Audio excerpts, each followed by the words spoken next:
Good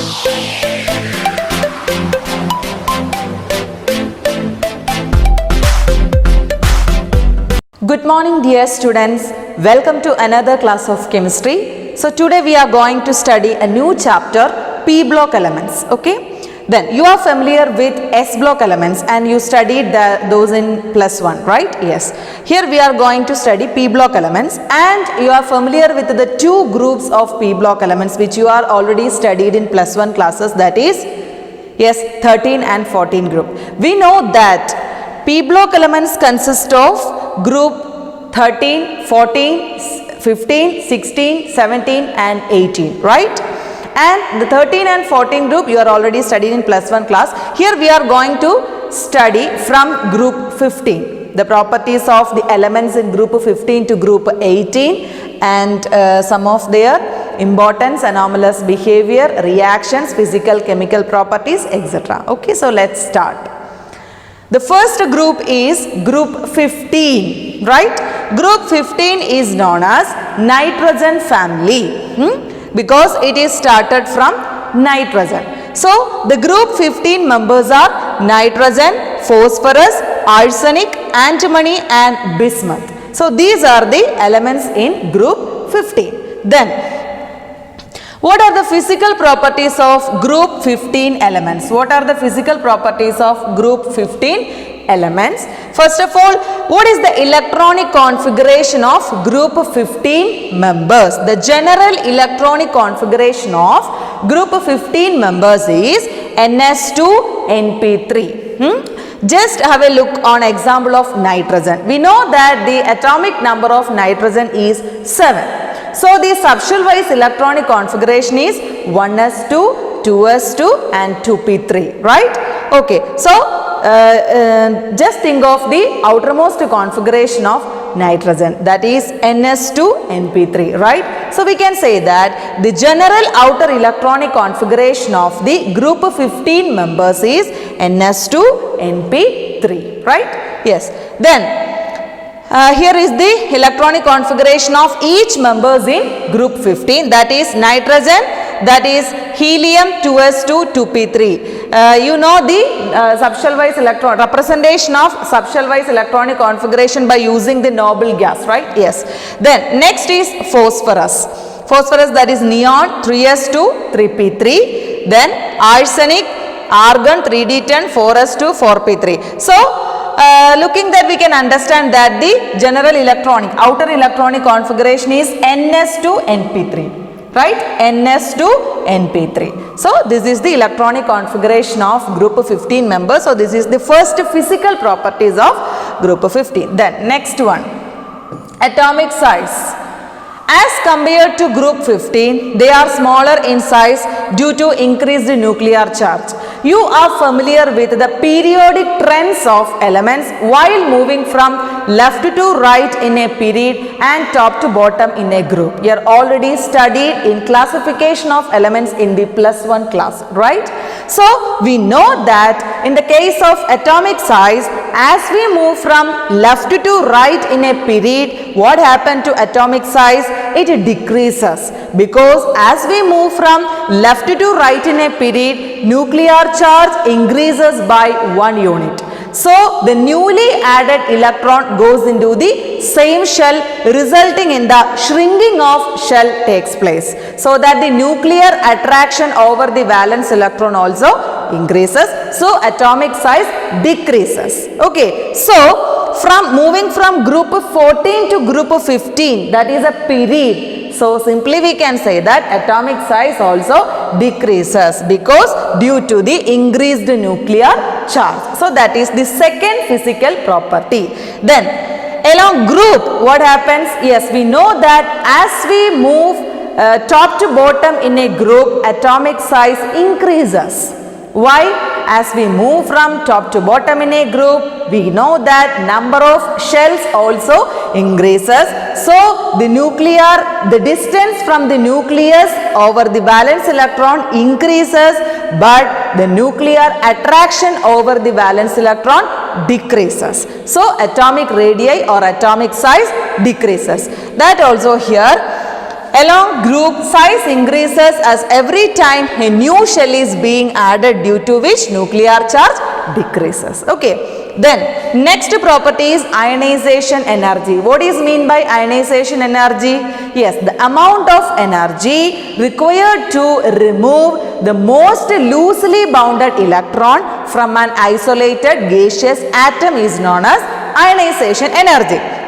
The group 15 has higher ionization energy than group 14 because of smaller size. We know the periodic trend of ionization energy while moving left to right in a group. Period. As we move from left to right in a period, ionization enthalpy increases, because we know that as we move from left to right in a period, the atomic size decreases. So nuclear attraction over the valence electron increases. So more energy is required to remove the most loosely bounded, more energy is required to remove the electron from the outermost shell. Therefore ionization enthalpy also increases. So moving from group 14 to group 15, ionization energy increases. Okay. Then along group, ionization energy decreases because atomic size decreases. Then next is electronegativity. What is mean by electronegativity? Yes, the tendency of an atom to hold up a shared pair of electrons by itself is known as electronegativity. Because of smaller size, group 15 members are more electronegative than group 14. Out of them, the increasing order of electronegativity. Because of the smaller size, group 15 members have more electronegative. We know that as we move from left to right in a periodic table, the members in the right side of the periodic table is more electronegative because their size is so smaller. So compared to group 14, group 15 elements are more electronegative because their atomic size is very small. And in the case of the members of group 15, the increasing order of electronegativity is nitrogen is more electronegative than phosphorus, and it is more electronegative than arsenic. Okay, then antimony and bismuth. So this is the increasing order of electronegativity in the case of group 15 members. Then next physical property is metallic character. We know that the elements present in the left side, extreme left side of the periodic table is considered as metals, and extreme right side of the periodic table is non-metals. So what about the metallic character in the case of group 15 element? We know that group 15 elements are present on the right side of the periodic table, right? Yes. So simply we can say that the metallic character of group 15 elements are smaller. That is, they are less metallic than group 15 because of small size and increased nuclear charge, but their non-metallic character increases. Along group, metallic character increases as size increases and ionization energy decreases. So the order of metallic character is nitrogen less than phosphorus, less than arsenic, less than antimony, less than bismuth. Okay. Then next is melting point and boiling point. The melting point depends upon the type and number of bonds formed, whereas boiling point depends upon van der Waals force, which increases in magnitude with increase in size. Melting point എന്തിനെയാണ് depend ചെയ്യുന്നതെന്ന് പറയുന്നത്? Yes, എത്ര bond form ചെയ്തു അല്ലെങ്കിൽ ഏതൊക്കെ type of ബോണ്ടാണ് form ചെയ്തത് എന്നതിനെ depend ചെയ്താണ് നമ്മൾ മെൽറ്റിംഗ് പോയിന്റ് പറയുന്നത്. പക്ഷേ ബോയിലിംഗ് പോയിന്റ് പറയുന്നത് അവിടുത്തെ വാൻ ഡെർ വാൾസ് ഫോഴ്സ് എങ്ങനെയാണ് എന്നതിനെ ഡിപ്പെൻഡ് ചെയ്തിട്ടാണ്. സൈസ് കൂടുന്നതിനനുസരിച്ച് മാഗ്നിറ്റ്യൂഡ് കൂടും. അപ്പം വാൻ ഡെർ വാൾസ് VANDERWAAL ആണ് കേട്ടോ. വാൻ ഡെർ വാൾസ് ഫോഴ്സിനെ ഡിപ്പെൻഡ് ചെയ്തിട്ടാണ് ബോയിലിംഗ് പോയിന്റ് പറയുന്നത്. Then the trend of boiling point or the increasing order, it increases down the group as size increases. We know that as we move from top to bottom in a group, what happened to the size? It increases. So the boiling point also increases. So we can say the order is this one: nitrogen less than phosphorus, less than arsenic, less than antimony, less than bismuth. The greatest boiling point in group 15 is bismuth. Okay. Then Melting point. Melting point, it first increases then decreases because it depends upon the type and number of bonds formed. So the order is like this. Okay.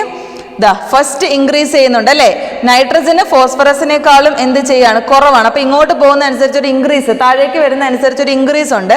പക്ഷെ ഇതാ ഇവിടെ വന്നപ്പോൾ അത് എന്ത് ചെയ്തു? തിരിഞ്ഞു, കുറഞ്ഞു വരുന്നതായിട്ട് കാണുന്നു. അതാണ് it first increases then decreases എന്ന് പറയാനുള്ള റീസൺ. ഓക്കെ, ദെൻ എന്തുകൊണ്ടാണ് ഇവിടെ ഒരു ഡിക്രീസ് സംഭവിച്ചത്? The reason for this decrease in case of antimony and bismuth is due to only 3 electrons out of 5 in bond formation because of inert pair effect.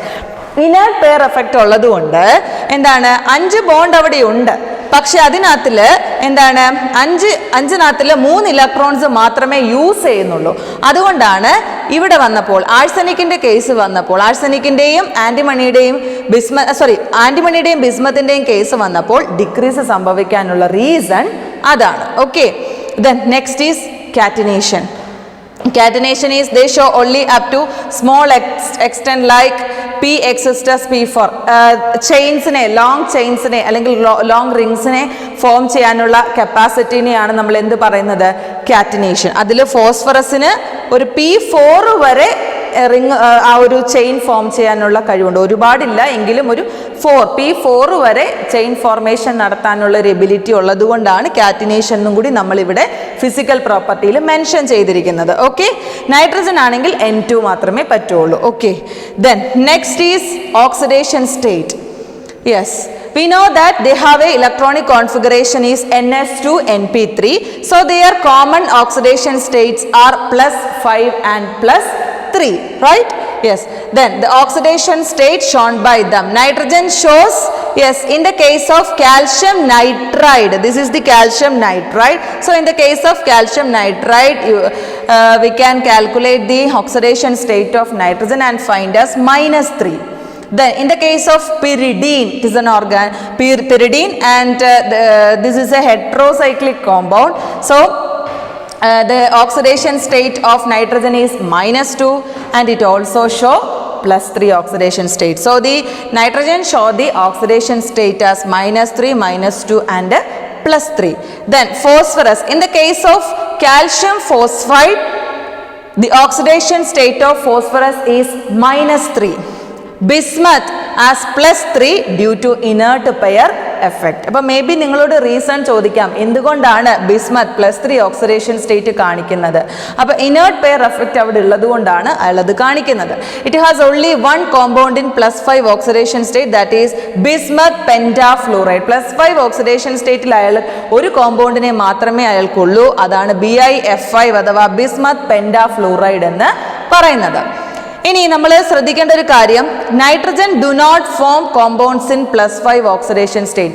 +3 +5 എന്നീ oxidation state group 15 എലമെന്റ്സിന് ഉണ്ടെങ്കിലും nitrogen +3 മാത്രമേ കാണിക്കൂ, means +5ലേക്ക് പോകില്ല. നേരത്തെ പറഞ്ഞ -3, -2 and +3 കാണിക്കുള്ളൂ, +5 കാണിക്കത്തില്ല. Because it has no vacant d orbital. അവർക്ക് വേക്കൻ്റ് ആയിട്ടുള്ള ഡിയോർബിറ്റൽ ഇല്ലാത്തത് കൊണ്ട് എക്സൈറ്റേഷൻ ഓഫ് ഇലക്ട്രോൺസ് നടക്കത്തില്ല.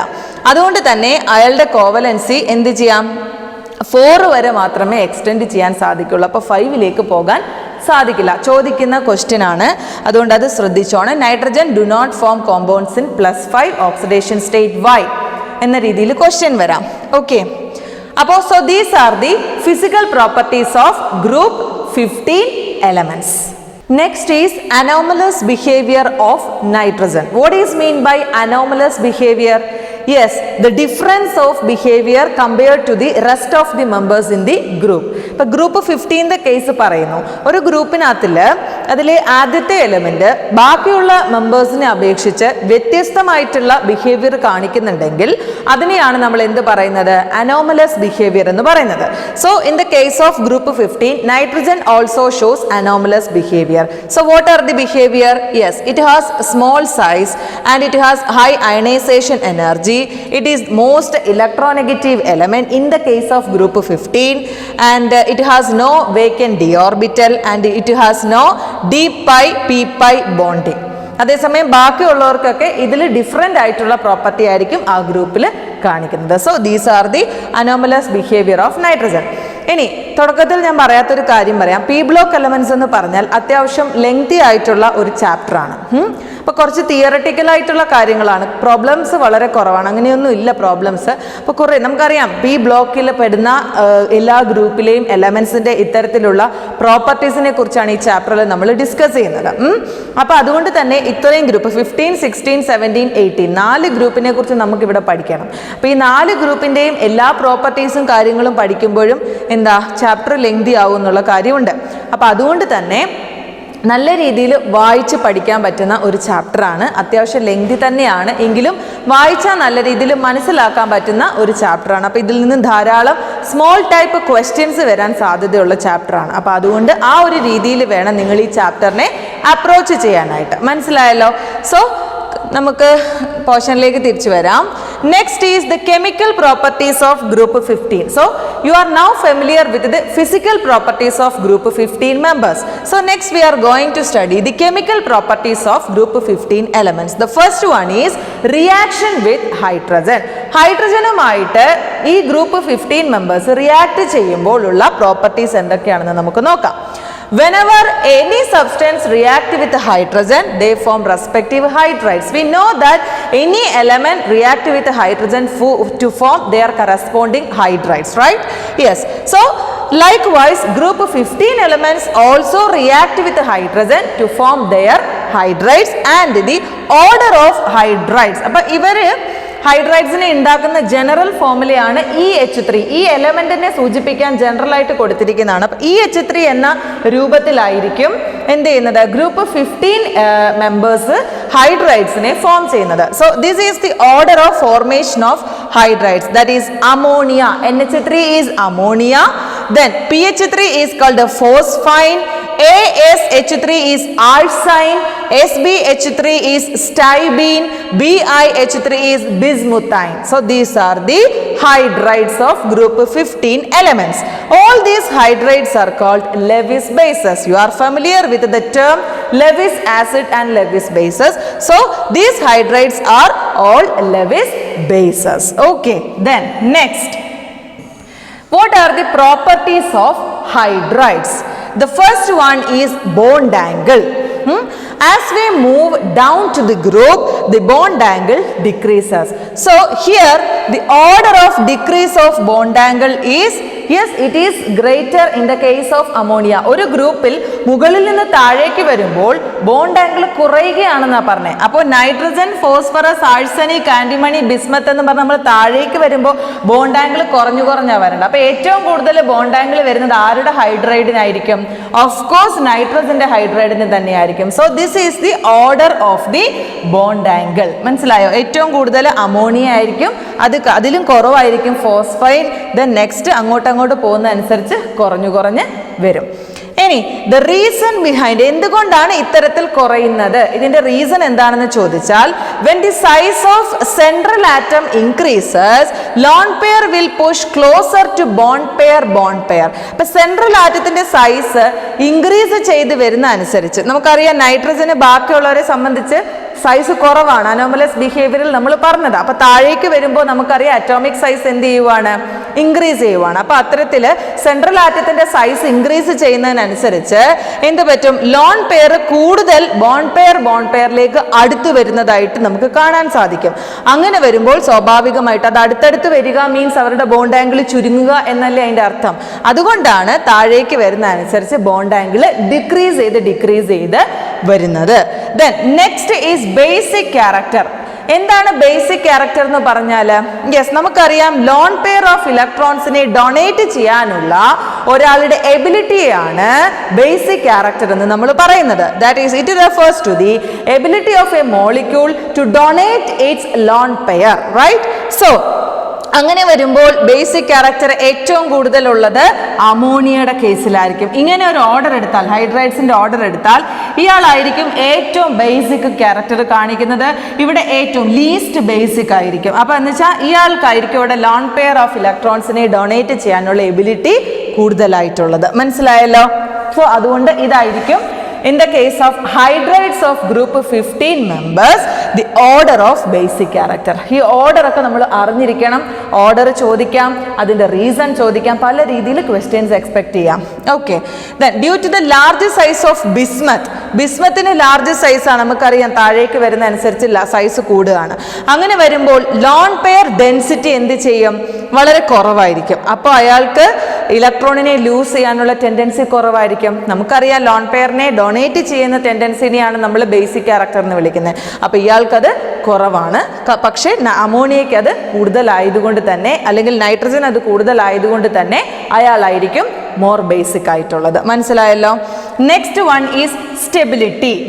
The stability of hydrides depend upon the comparability of size. സൈസിനെ വെച്ചിട്ടാണ് നമ്മൾ സ്റ്റെബിലിറ്റി പറയുന്നത്. So the order of stability of hydride is, yes, അതും ഏതിനാണ് കൂടുതൽ? അമോണിയയ്ക്കാണ് കൂടുതൽ. ഇതാണ് അവരുടെ ഡിക്രീസിങ് ഓർഡർ. ഇങ്ങോട്ട് വരുന്ന അനുസരിച്ച് കുറഞ്ഞാണ് വരുന്നത്. അതിന്റെ കാരണം താഴേക്ക് വരുമ്പോൾ ഇങ്ങോട്ട് വരുമ്പോൾ സൈസ് കൂടുതലാണ് എന്നുള്ള കാര്യം നമുക്കറിയാം. അപ്പോൾ സൈസ് കൂടുന്ന അനുസരിച്ച് ബോണ്ട് ലെങ്ത് എന്ത് ചെയ്യുന്നുണ്ട്? ഇൻക്രീസ് ചെയ്യുന്നുണ്ട്. Due to which bond dissociation energy decrease ചെയ്യും. ബോണ്ട് ലെങ്ത് കൂടുമ്പോൾ നമുക്കറിയാം ബോണ്ടിനെ ഡിസോസിയേറ്റ് ചെയ്യാൻ എളുപ്പമാണ്. അപ്പോൾ അത്രമാത്രം എനർജി കൂടുതൽ കൊടുക്കേണ്ട ആവശ്യം അവിടെ വരുന്നില്ല. അപ്പോൾ ബോണ്ട് ഡിസോസിയേഷൻ എനർജി അവിടെ എന്തായിരിക്കും? കുറവായിരിക്കും. ബോണ്ട് ഡിസോസിയേഷൻ എനർജി കുറയുന്ന അനുസരിച്ച് സ്റ്റെബിലിറ്റി ഡിക്രീസ് ചെയ്യുന്നു. അതുകൊണ്ടാണ് ഓർഡർ ഓഫ് സ്റ്റെബിലിറ്റി ഇങ്ങനെ വന്നത്. സോ ഏറ്റവും കൂടുതൽ സ്റ്റേബിൾ ആയിട്ടുള്ള ആള് അമോണിയ തന്നെയാണ് in the case of hydrides. Then next one is reducing nature. The order of reducing nature എന്ന് പറയുമ്പോൾ നോക്കിയാൽ തന്നെ മനസ്സിലാവും ഏറ്റവും കൂടുതൽ റെഡ്യൂസിങ് നേച്ചർ കാണിക്കുന്നത് ബിസ്മത്തിന്റെ ഹൈഡ്രൈഡ് ആണ്. കാരണം ബിസ്മത്തിന്റെ ഹൈഡ്രൈഡിനെ സംബന്ധിച്ച് ബോണ്ട് സ്ട്രെങ്ത് കുറവാണ്, ബോണ്ട് ലെങ്ത് കൂടുതലാണ്. ബോണ്ട് ലെങ്തും ബോണ്ട് സ്ട്രെങ്തും ഇൻവേഴ്സ്ലി പ്രൊപ്പോർഷണൽ ആണെന്ന് അറിയാം. ബോണ്ട് ലെങ്ത് കൂടുന്ന അനുസരിച്ച് ബോണ്ട് സ്ട്രെങ്ത് കുറയും. അപ്പൊ ഇങ്ങോട്ട് വരുന്ന അനുസരിച്ച് ബോണ്ട് ലെങ്ത് കൂടുതലാണെന്ന് അറിയാം. അപ്പൊ സ്വാഭാവികമായിട്ടും ബോണ്ട് സ്ട്രെങ്ത് എന്ത് ചെയ്യും? ഡിക്രീസ് ചെയ്യും. അപ്പൊ റെഡ്യൂസിങ് ക്യാരക്ടർ അയാൾക്ക് കൂടുതലായിരിക്കും കേട്ടോ. ഇത് തെറ്റാണ്. ഇത് ലോവസ്റ്റ് സ്പെല്ലിംഗ് മിസ്റ്റേക്ക് വന്നതാണ്, അല്ല തെറ്റി എഴുതിയതാണ്. അതുകൊണ്ട് നിങ്ങൾ ഇവിടെ തിരുത്തണം. എന്താണ്? റെഡ്യൂസിങ് ക്യാരക്ടർ ഹയസ്റ്റ് ആണ് ഇവിടെ വരേണ്ടത്. അപ്പോൾ അതൊന്ന് നോട്ട് ചെയ്തേക്കൂട്ടാ. അപ്പോൾ എന്താണ്? In the case of hydrides of group 15 members, what about the reducing character? Yes, it decreases down the increases down the group. So the bismuth has highest reducing character. അത് മനസ്സിലാക്കി വെക്കുക കേട്ടോ. അപ്പൊ ഇതാണ് കെമിക്കൽ പ്രോപ്പർട്ടീസിനകത്തിൽ എന്താണ് വരുന്ന കുറച്ച് കാര്യങ്ങൾ. ഇനി അടുത്തത് എന്താണ്? ബോയിലിംഗ് പോയിന്റ് ആണ്. ദ ബോയിലിംഗ് പോയിന്റ് നമ്മൾ തുടക്കത്തിലേ പറഞ്ഞു, it depends upon the van der Waals force ആണെന്ന് പറഞ്ഞു. വാണ്ടർവോൾസ് ഫോഴ്സിനെ ഡിപ്പെൻഡ് ചെയ്തിട്ടാണ് ബോയിലിംഗ് പോയിന്റ് പറയുന്നതെന്ന് പറഞ്ഞു. അതുകൊണ്ട് തന്നെ സൈസ് ഇൻക്രീസ് ചെയ്യുന്ന അനുസരിച്ച് വാണ്ടർവോൾസ് ഫോഴ്സ് എന്ത് ചെയ്യുന്നുണ്ട്? ഇൻക്രീസ് ചെയ്യുന്നുണ്ട്. അപ്പൊ അതുകൊണ്ട് തന്നെ താഴേക്ക് വരുന്ന അനുസരിച്ച് എന്ത് ചെയ്യുന്നു? സൈസ് ഇൻക്രീസ് ചെയ്യുവാണെന്ന് പറഞ്ഞു. അപ്പൊ സൈസ് ഇൻക്രീസ് ചെയ്യുമ്പോൾ വാണ്ടർവോൾസ് ഫോഴ്സ് എന്ത് ചെയ്യുന്നുണ്ട്? ഇൻക്രീസ് ചെയ്യുന്നുണ്ട് കേട്ടോ. അപ്പൊ ഓർഡർ കണ്ടോ പോയിരിക്കുന്നത്? ഓക്കെ. അപ്പൊ in the case of ammonia and phosphine, ammonia has ഇവിടെ ഒരു എക്സെപ്ഷണൽ കേസ് വരുന്നുണ്ട്. നമ്മൾ പറഞ്ഞു താഴേക്ക് വരുന്ന അനുസരിച്ച് വാണ്ടർവോൾസ് ഫോഴ്സ് ഇൻക്രീസ് ചെയ്യുന്നതുകൊണ്ട് ബോയിലിംഗ് പോയിന്റിന്റെ ഓർഡർ ഇങ്ങനെ വരണം. പക്ഷെ അപ്പൊ നിങ്ങൾക്ക് ചിന്തിക്കാനുള്ളൊരു കാരണം ഇവിടെ കിടപ്പുണ്ട്. ഇങ്ങോട്ടല്ലയോ ആരോ മാർഗ് വരേണ്ടത്? ഇങ്ങനെ താഴേക്ക് വരുന്ന അനുസരിച്ച് ബോയിലിംഗ് പോയിന്റ് ഇൻക്രീസ് ചെയ്യുവാണെങ്കിൽ സ്വാഭാവികമായിട്ടും അമോണിയക്ക് ബോയിലിംഗ് പോയിന്റ് കുറവായിരിക്കണമല്ലോ. ഇങ്ങോട്ട് വരുമ്പോൾ ഈ ഓർഡറിൽ പോയാൽ. പക്ഷെ ഇവിടെ ഒരു എക്സെപ്ഷണൽ കേസ് ഉണ്ട്. അമോണിയക്ക് എന്താണ്? ഫോസ്ഫീനെ അപേക്ഷിച്ച് ബോയിലിംഗ് പോയിന്റ് കൂടുതലാണ്. മനസ്സിലായോ? ബിക്കോസ് അമോണിയയുടെ കേസിൽ ഹൈഡ്രജൻ ബോണ്ടിങ് പ്രസന്റ് ആണ്. മനസ്സിലായല്ലോ? അമോണിയയുടെ കേസിൽ ഹൈഡ്രജൻ ബോണ്ടിങ് ഉള്ളതുകൊണ്ടാണ് ഫോസ്ഫീനെ കമ്പയർ ചെയ്തപ്പോൾ അമോണിയക്ക് എന്ത് കൂടുതലായി വന്നത്? Boiling point. അപ്പോൾ ആ ഒരു എക്സെപ്ഷണൽ കേസ് മനസ്സിലാക്കി വെക്കുക. ബാക്കിയൊക്കെ നമ്മൾ പറഞ്ഞതുപോലെ തന്നെയാണ്. Okay. Then what about the solubility of hydrides? Yes, the solubility of hydrides in water. In the case of group 15, what about the order? Ammonia has highest solubility. ഇപ്പോൾ തന്നെ നമ്മൾ പറഞ്ഞ റീസൺ ആണ്. ഹൈഡ്രജൻ ബോണ്ടിനെ ഫോം ചെയ്യാനുള്ള അമോണിയയുടെ കഴിവ് കൊണ്ട് തന്നെ അയാൾക്ക് സോലിബിലിറ്റിയും വളരെയധികം കൂടുതലായിരിക്കും. അപ്പൊ ആ ഒരു സോലിബിലിറ്റിയുടെ ഓർഡറും മനസ്സിലാക്കി വെക്കുക. Okay. Yes. So these are the chemical property. First chemical property, that is reaction with hydrogen. Okay. So the next chemical property of group 15 elements are reaction with oxygen. So whenever group 15 elements react with oxygen, they form oxides of the order E2O3 and E2O5.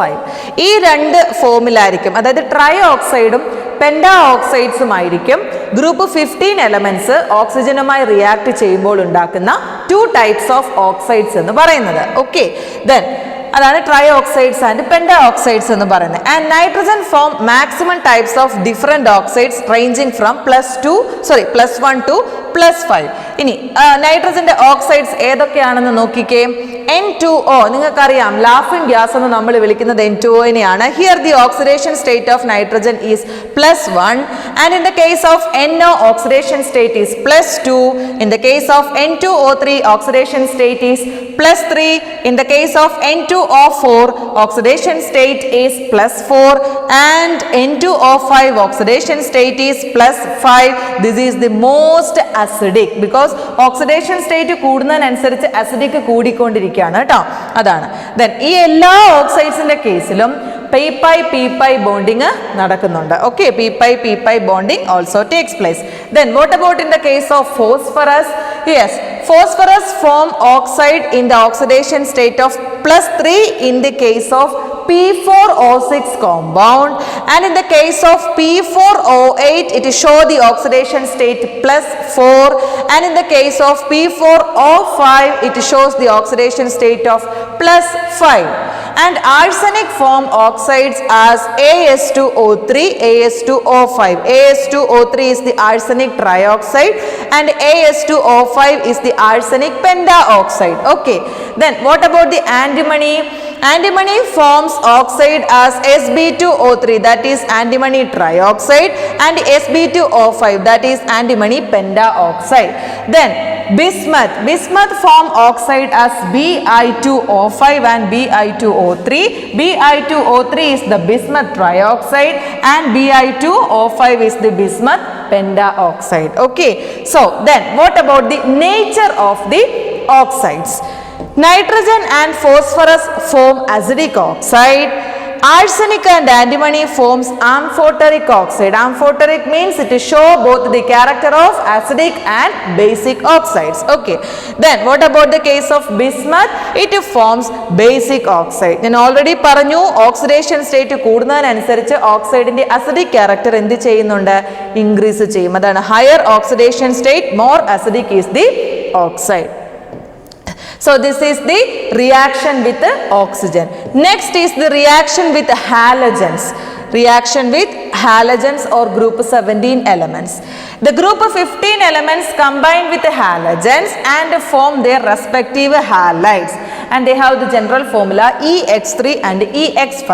X അറിയാം, ഹാലജന്റെ general representation ആണ് X എന്നറിയാം. അപ്പോൾ EX3 EX5 എന്ന രണ്ട് രീതിയിലായിരിക്കും ഹാലൈഡുകളെ group 15 elements form ചെയ്യുന്നത്. Okay, then nitrogen does not form pentahalides. അപ്പോൾ EX5 എന്ന മോഡലിൽ നൈട്രജൻ ഹാലൈഡ്സിനെ ഫോം ചെയ്യത്തില്ല. EX3 മാത്രമേ നൈട്രജൻ ഫോം ചെയ്യത്തുള്ളൂ. ബിക്കോസ് നമുക്കറിയാം നൈട്രജന്റെ കേസിൽ ഡി ഓർബിറ്റൽസ് അവൈലബിൾ അല്ല, വേക്കൻ്റ് ആയിട്ടുള്ള ഡി ഓർബിറ്റൽസ് അവൈലബിൾ അല്ലാത്തത് കൊണ്ട് ട്രൈ ഹാലൈഡ്സിനെ മാത്രമേ നൈട്രജൻ ഫോം ചെയ്യത്തുള്ളൂ. It does not form pentahalides. ചോദിക്കുന്ന ക്വസ്റ്റ്യൻ ആണ്, നോട്ട് ചെയ്യുക. Okay, then next is the structure of trihalides. Trihalides structure എങ്ങനെയായിരിക്കും, distorted tetrahedral ആയിരിക്കും അവരുടെ. their hybridization is sp3 and the geometry is given below. nitrogen trichloride ആണ് കണ്ടോ, ഇതൊരു distorted tetrahedral geometry ആണ് ഇയാൾക്കുള്ളത്. hybridization sp3 ആണ്, nitrogen trichloride. structure represent ചെയ്യാനും ചോദിക്കും. okay, then what are the characteristics of their trihalides? trihalides ന്റെ characteristics എന്തൊക്കെയാണ്? They are covalent in nature, and down the group we know that ionization enthalpy increase. Down the group ionization enthalpy increases. Then in the case of trihalides in the case ആ പറയുന്നത് കേട്ടോ. ഇനി നൈട്രജന്റെ ട്രൈഹാലൈഡ്സ് least stable ആണ്, stability അവർക്ക് കുറവായിരിക്കും. അതേസമയം നൈട്രജന്റെ ട്രൈഫ്ലൂറൈഡ്സ് എന്ന് പറയുന്നത് മാക്സിമം സ്റ്റേബിൾ ആയിരിക്കും. മനസ്സിലായോ പറഞ്ഞ അതിനകത്തിലെ നൈട്രജൻ ഹാലൈഡ്സിന്റെ സ്റ്റെബിലിറ്റിയുടെ ഓർഡർ പറയുന്നത് ഇങ്ങനെയാ കൊടുത്തേക്കുന്നത്, മനസ്സിലായോ? അതിൽ എന്താണ്, NF3 ട്രൈഫ്ലൂറൈഡിനാണ് ഏറ്റവും കൂടുതലായിട്ട് സ്റ്റെബിലിറ്റി ഉള്ളത്. അതിനേക്കാളും കുറവാണ് നൈട്രജൻ ട്രൈക്ലോറൈഡ്, അതിനേക്കാളും കുറവാണ് നൈട്രജൻ ട്രൈ ബ്രോമൈഡ്, ഏറ്റവും കുറവാണ് നൈട്രജൻ ട്രൈ അയഡൈഡ്. അപ്പം മോസ്റ്റ് സ്റ്റേബിൾ ആയിട്ടുള്ളത് നൈട്രജൻ ട്രൈ ഫ്ലൂറൈഡ് ആണ്. അതാ പറയുന്നത് നൈട്രജൻ ട്രൈ അയഡൈഡ് ആണ് ലീസ്റ്റ് സ്റ്റേബിൾ ആയിട്ടുള്ളത്. ക്ലിയർ ആയല്ലോ? Okay, so these are the characteristic. Then next is what about the trihalides of phosphorus, arsenic, antimony? They are good Lewis bases. Lewis base Lewis acid concept നിങ്ങൾ പഠിച്ചിട്ടുള്ളതാണ്. അപ്പോൾ arsenic, phosphorus, ആന്റിമണിയുടെ ഒക്കെ കേസിൽ അവരുടെയൊക്കെ ട്രൈഹാലൈഡ്സ് എന്ന് പറയുന്നത് good ആയിട്ടുള്ള Lewis bases ആണ്. ഇനി ഗ്രൂപ്പിൽ നമ്മൾ താഴേക്ക് വരുന്ന അനുസരിച്ച് ഗ്രൂപ്പ് 15 എലമെന്റ്സിന്റെ ട്രൈഹാലൈഡ്സിന്റെ സ്റ്റെബിലിറ്റി എന്ത് ചെയ്യുന്നു? ഇൻക്രീസ് ചെയ്യും. ബിക്കോസ് ഇനേർട്ട് പെയർ എഫക്റ്റ് അവർക്ക് ഉള്ളത് കൊണ്ട് താഴേക്ക് വരുമ്പോൾ ട്രൈഹാലൈഡ്സിന്റെ കേസിൽ അവരുടെ സ്റ്റെബിലിറ്റി എന്ത് ചെയ്യും? ഇൻക്രീസ് ചെയ്യുന്നതായിട്ട് കാണാൻ സാധിക്കും. ഇനി ക്യാരക്ടറിസ്റ്റിക്സ് ഓഫ് പെൻഡാഹാലൈഡ്സ്. ട്രൈഹാലൈഡ്സിന്റെ ക്യാരക്ടറിസ്റ്റിക്സ് കഴിഞ്ഞു. ഇനി പെൻഡാഹാലൈഡ്സിലേക്ക് വരുമ്പോൾ നമുക്കറിയാം ജനറൽ ഫോർമുല EX5 ഉണ്ട് ഇവിടെ കേട്ടോ. EX5 പെൻഡാഹാലൈഡ്സ്, അവരുടെയും ഹൈബ്രിഡൈസേഷൻ sp3 തന്നെയാണ്. Then what about the geometry? Yes, ഇപ്പൊ ട്രൈഹാലൈഡ്സിന്റെ കേസിൽ ഡിസ്റ്റോർട്ടഡ് ടെട്രാഹെഡ്രൽ ആണെങ്കിൽ പെൻഡാഹാലൈഡ്സിന്റെ കേസിൽ ട്രൈഗണൽ ബൈ പിരമിഡൽ ആണ്. നിങ്ങൾക്കറിയാം PCl5ന്റെ ജോമെട്രി ഒക്കെ നിങ്ങൾ ലാസ്റ്റ് ഇയറിൽ കെമിക്കൽ ബോണ്ടിങ്ങിൽ പഠിച്ചിട്ടുള്ളതാണ്. PCl5 അല്ലേ, ഫോസ്ഫറസ് പെൻഡാക്ലോറൈഡ്. സോ അതെന്താണ്? ട്രൈഗണൽ ബൈ പിരമിഡൽ ആണ് ഫോസ്ഫറസ് പെൻഡാക്ലോറൈഡ്. കണ്ടോ, നിങ്ങൾക്കറിയാം 3 ഇക്വറ്റോറിയൽ ബോണ്ടും ഉണ്ട്, 2 ആക്സിയൽ ബോണ്ടും ഉണ്ടെന്നൊക്കെ നിങ്ങൾ പഠിച്ചിട്ടുള്ളതാണ്. So this is the geometry. Then down the group പെൻഡാഹാലൈഡ്സിനെ സംബന്ധിച്ച് ഗ്രൂപ്പിൽ താഴേക്ക് വരുന്ന അനുസരിച്ച് സ്റ്റെബിലിറ്റി കുറയുവാണ്. അവിടെയും ഇനേർട്ട് പെയർ എഫക്റ്റ് ഉള്ളത് കൊണ്ട് അവരുടെ സ്റ്റെബിലിറ്റി കുറയും. പക്ഷേ ട്രൈഹാലൈഡ്സിന്റെ കേസിൽ സ്റ്റെബിലിറ്റി ഇൻക്രീസ് ചെയ്യും. ദെൻ പെൻഡാഹാലൈഡ്സ് എല്ലാം ലെവിസ് ആസിഡ്സ് ആണ്. ഓക്കെ, അത് മനസ്സിലാക്കി വെക്കുക. So these are the chemical properties of group 15 elements. Next we are going to study dinitrogen, N2. നൈട്രജനെ കുറിച്ചാണ് ഇനി നമ്മൾ പഠിക്കാൻ പോകുന്നത്. So the molecular formula of nitrogen is N2. It is a diatomic molecule and it was discovered by Daniel Rutherford in 1772. It is a diatomic gas, so it is exists as N2. And we know that there is a triple bond existing between the nitrogen atom. So the triple bond that exists between nitrogen of molecule is quite strong. So more energy is required to break that bond, so that the bond dissociation energy is also high. Then it is also an inert gas. Nitrogen is smallest in its group. We know the anomalous. We are already studied about the anomalous behavior of nitrogen, and it is most electronegative. Then nitrogen has highest ionization energy in its group, and nitrogen has no vacant d orbital. So these are the some of the general general ആയിട്ടുള്ള കാര്യങ്ങൾ നൈട്രജനെ relate ചെയ്തിട്ടുള്ളത്. Then next is preparation of dinitrogen.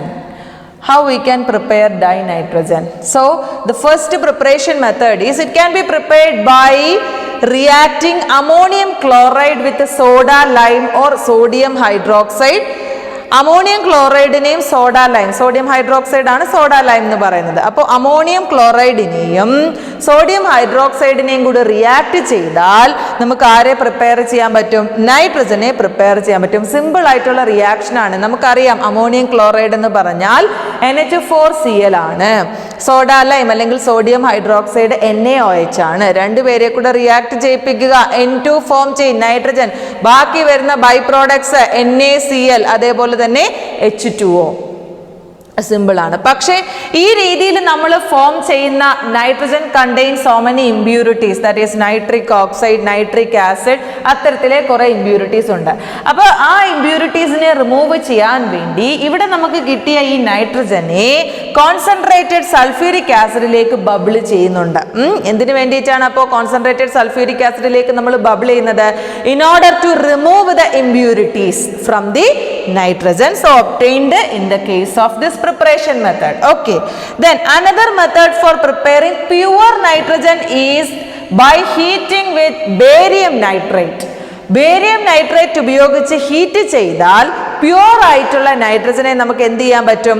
Prepare ചെയ്യാൻ പറ്റുന്ന മറ്റൊരു മെത്തേഡാണ്. That is barium nitrate.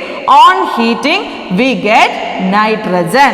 Okay, the byproduct is barium and oxygen. So these are the two important methods for the preparation of nitrogen. First one is reacting ammonium chloride with the sodium hydroxide or soda lime. For removing the impurities, we pass or bubble the nitrogen through concentrated sulfuric acid. The method of preparation of pure nitrogen is by heating with barium nitrate. Okay. Then what are the physical properties of nitrogen? It is colorless, odorless and tasteless gas. Color illa, odor manamilla, tasteumilla. Then it is slightly soluble or partially soluble in water. Then it exists as N2. Diatomic ആണ്, N2 ആണ് കേട്ടോ. And it is A non toxic gas. അത്ര വലിയ വിഷമുള്ള വാതകമൊന്നും അല്ല. So these are the some of physical properties of nitrogen.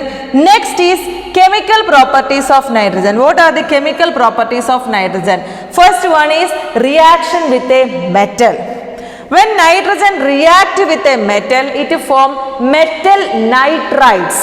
Nitrogen മെറ്റലുമായിട്ട് react ചെയ്താൽ metal നൈട്രൈഡ്സിനെയാണ് ഫോം ചെയ്യുന്നത്. അതിനൊരു എക്സാമ്പിൾ കൊടുത്തിട്ടുണ്ട്. Nitrogen on reacting with calcium metal to form calcium nitride Ca3N2.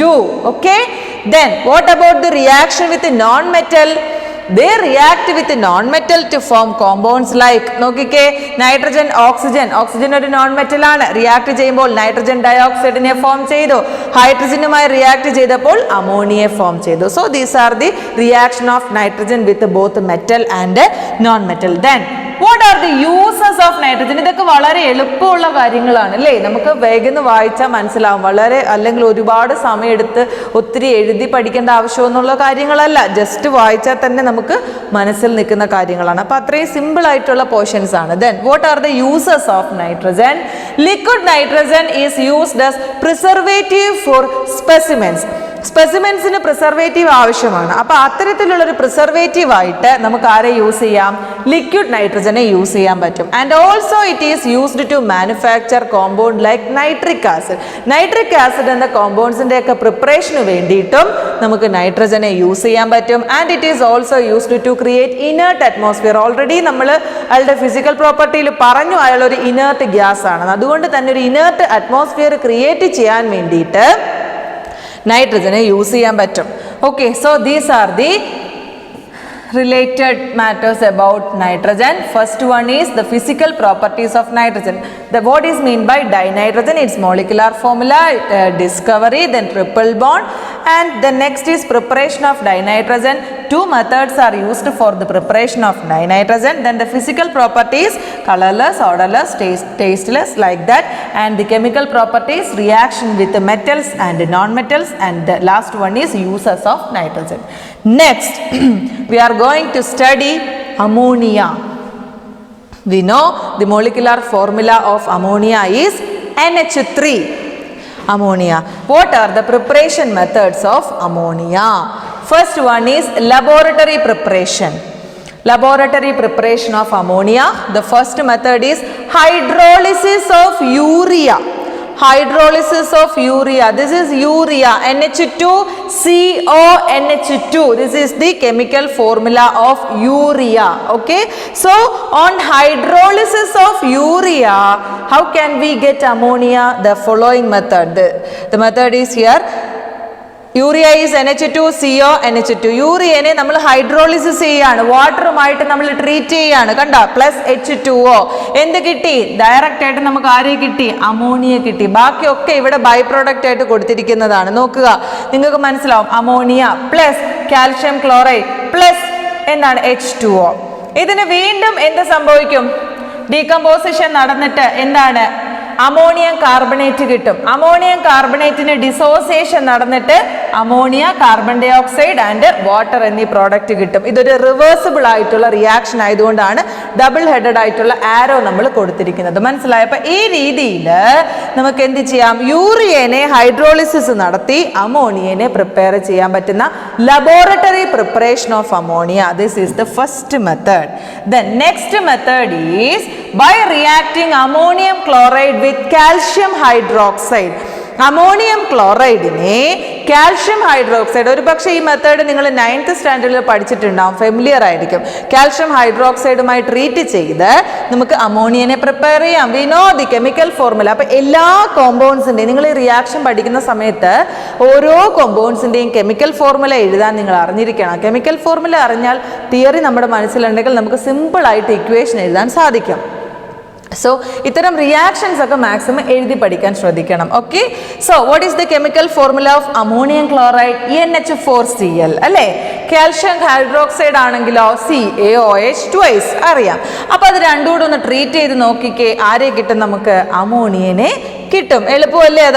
Ammonia കിട്ടിക്കഴിഞ്ഞാൽ ബാക്കിയുള്ള ബൈ പ്രോഡക്റ്റ് നമുക്ക് ഇവിടുന്ന് എഴുതാം. CaCl2 കണ്ടോ?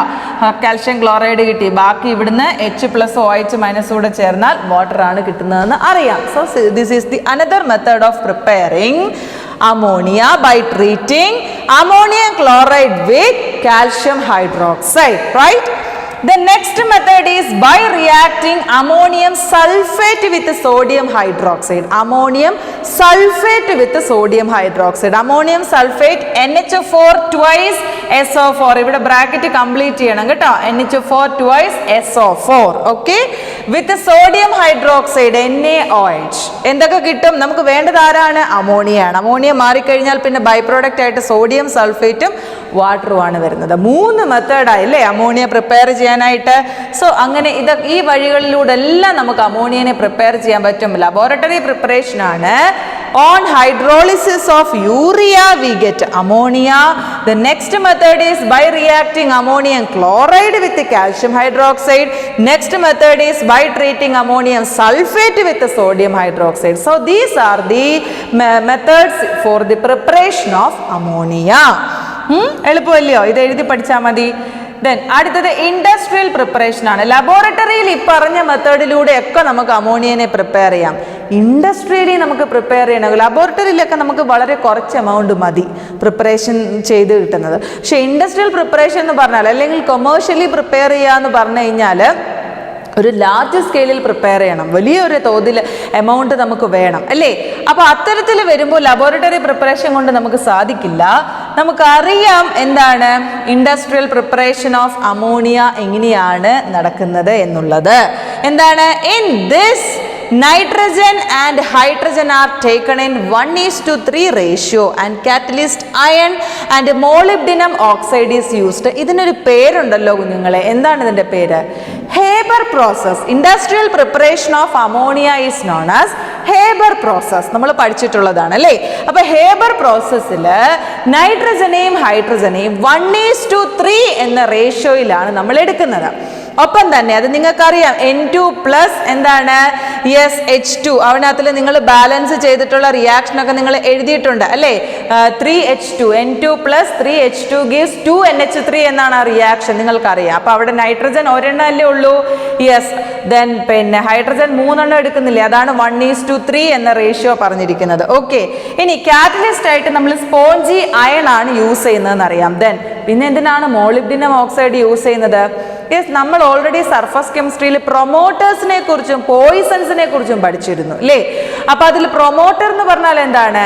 ഒരു റിയാക്ഷനിൽ കാറ്റലിസ്റ്റിന്റെ ആക്ടിവിറ്റിനെ ഒന്നും കൂടി ആക്സിലറേറ്റ് ചെയ്യാൻ വേണ്ടിയിട്ടാണ് നമ്മൾ പ്രൊമോട്ടേഴ്സിനെ യൂസ് ചെയ്യുന്നത്. അത്തരത്തിൽ ഇവിടുത്തെ സ്പോഞ്ചി അയണിന്റെ ആക്ടിവിറ്റി ഇൻക്രീസ് ചെയ്യാൻ വേണ്ടിയിട്ട് യൂസ് ചെയ്യുന്ന ഒരു പ്രൊമോട്ടറാണ് ഇവിടുത്തെ മോളിബ്ഡിനം ഓക്സൈഡ് എന്ന് പറയുന്നത്. ഓക്കെ, ദെൻ എന്തൊക്കെയാണ് ഈ റിയാക്ഷൻ കണ്ടീഷൻസ് എന്ന് പറഞ്ഞാൽ? This reaction can takes place at very low temperature and high pressure. Temperature വളരെ കുറച്ചും പ്രഷർ വളരെ കൂടുതലാക്കിയുമാണ് ഈ റിയാക്ഷൻ നമ്മൾ നടത്തുന്നത്.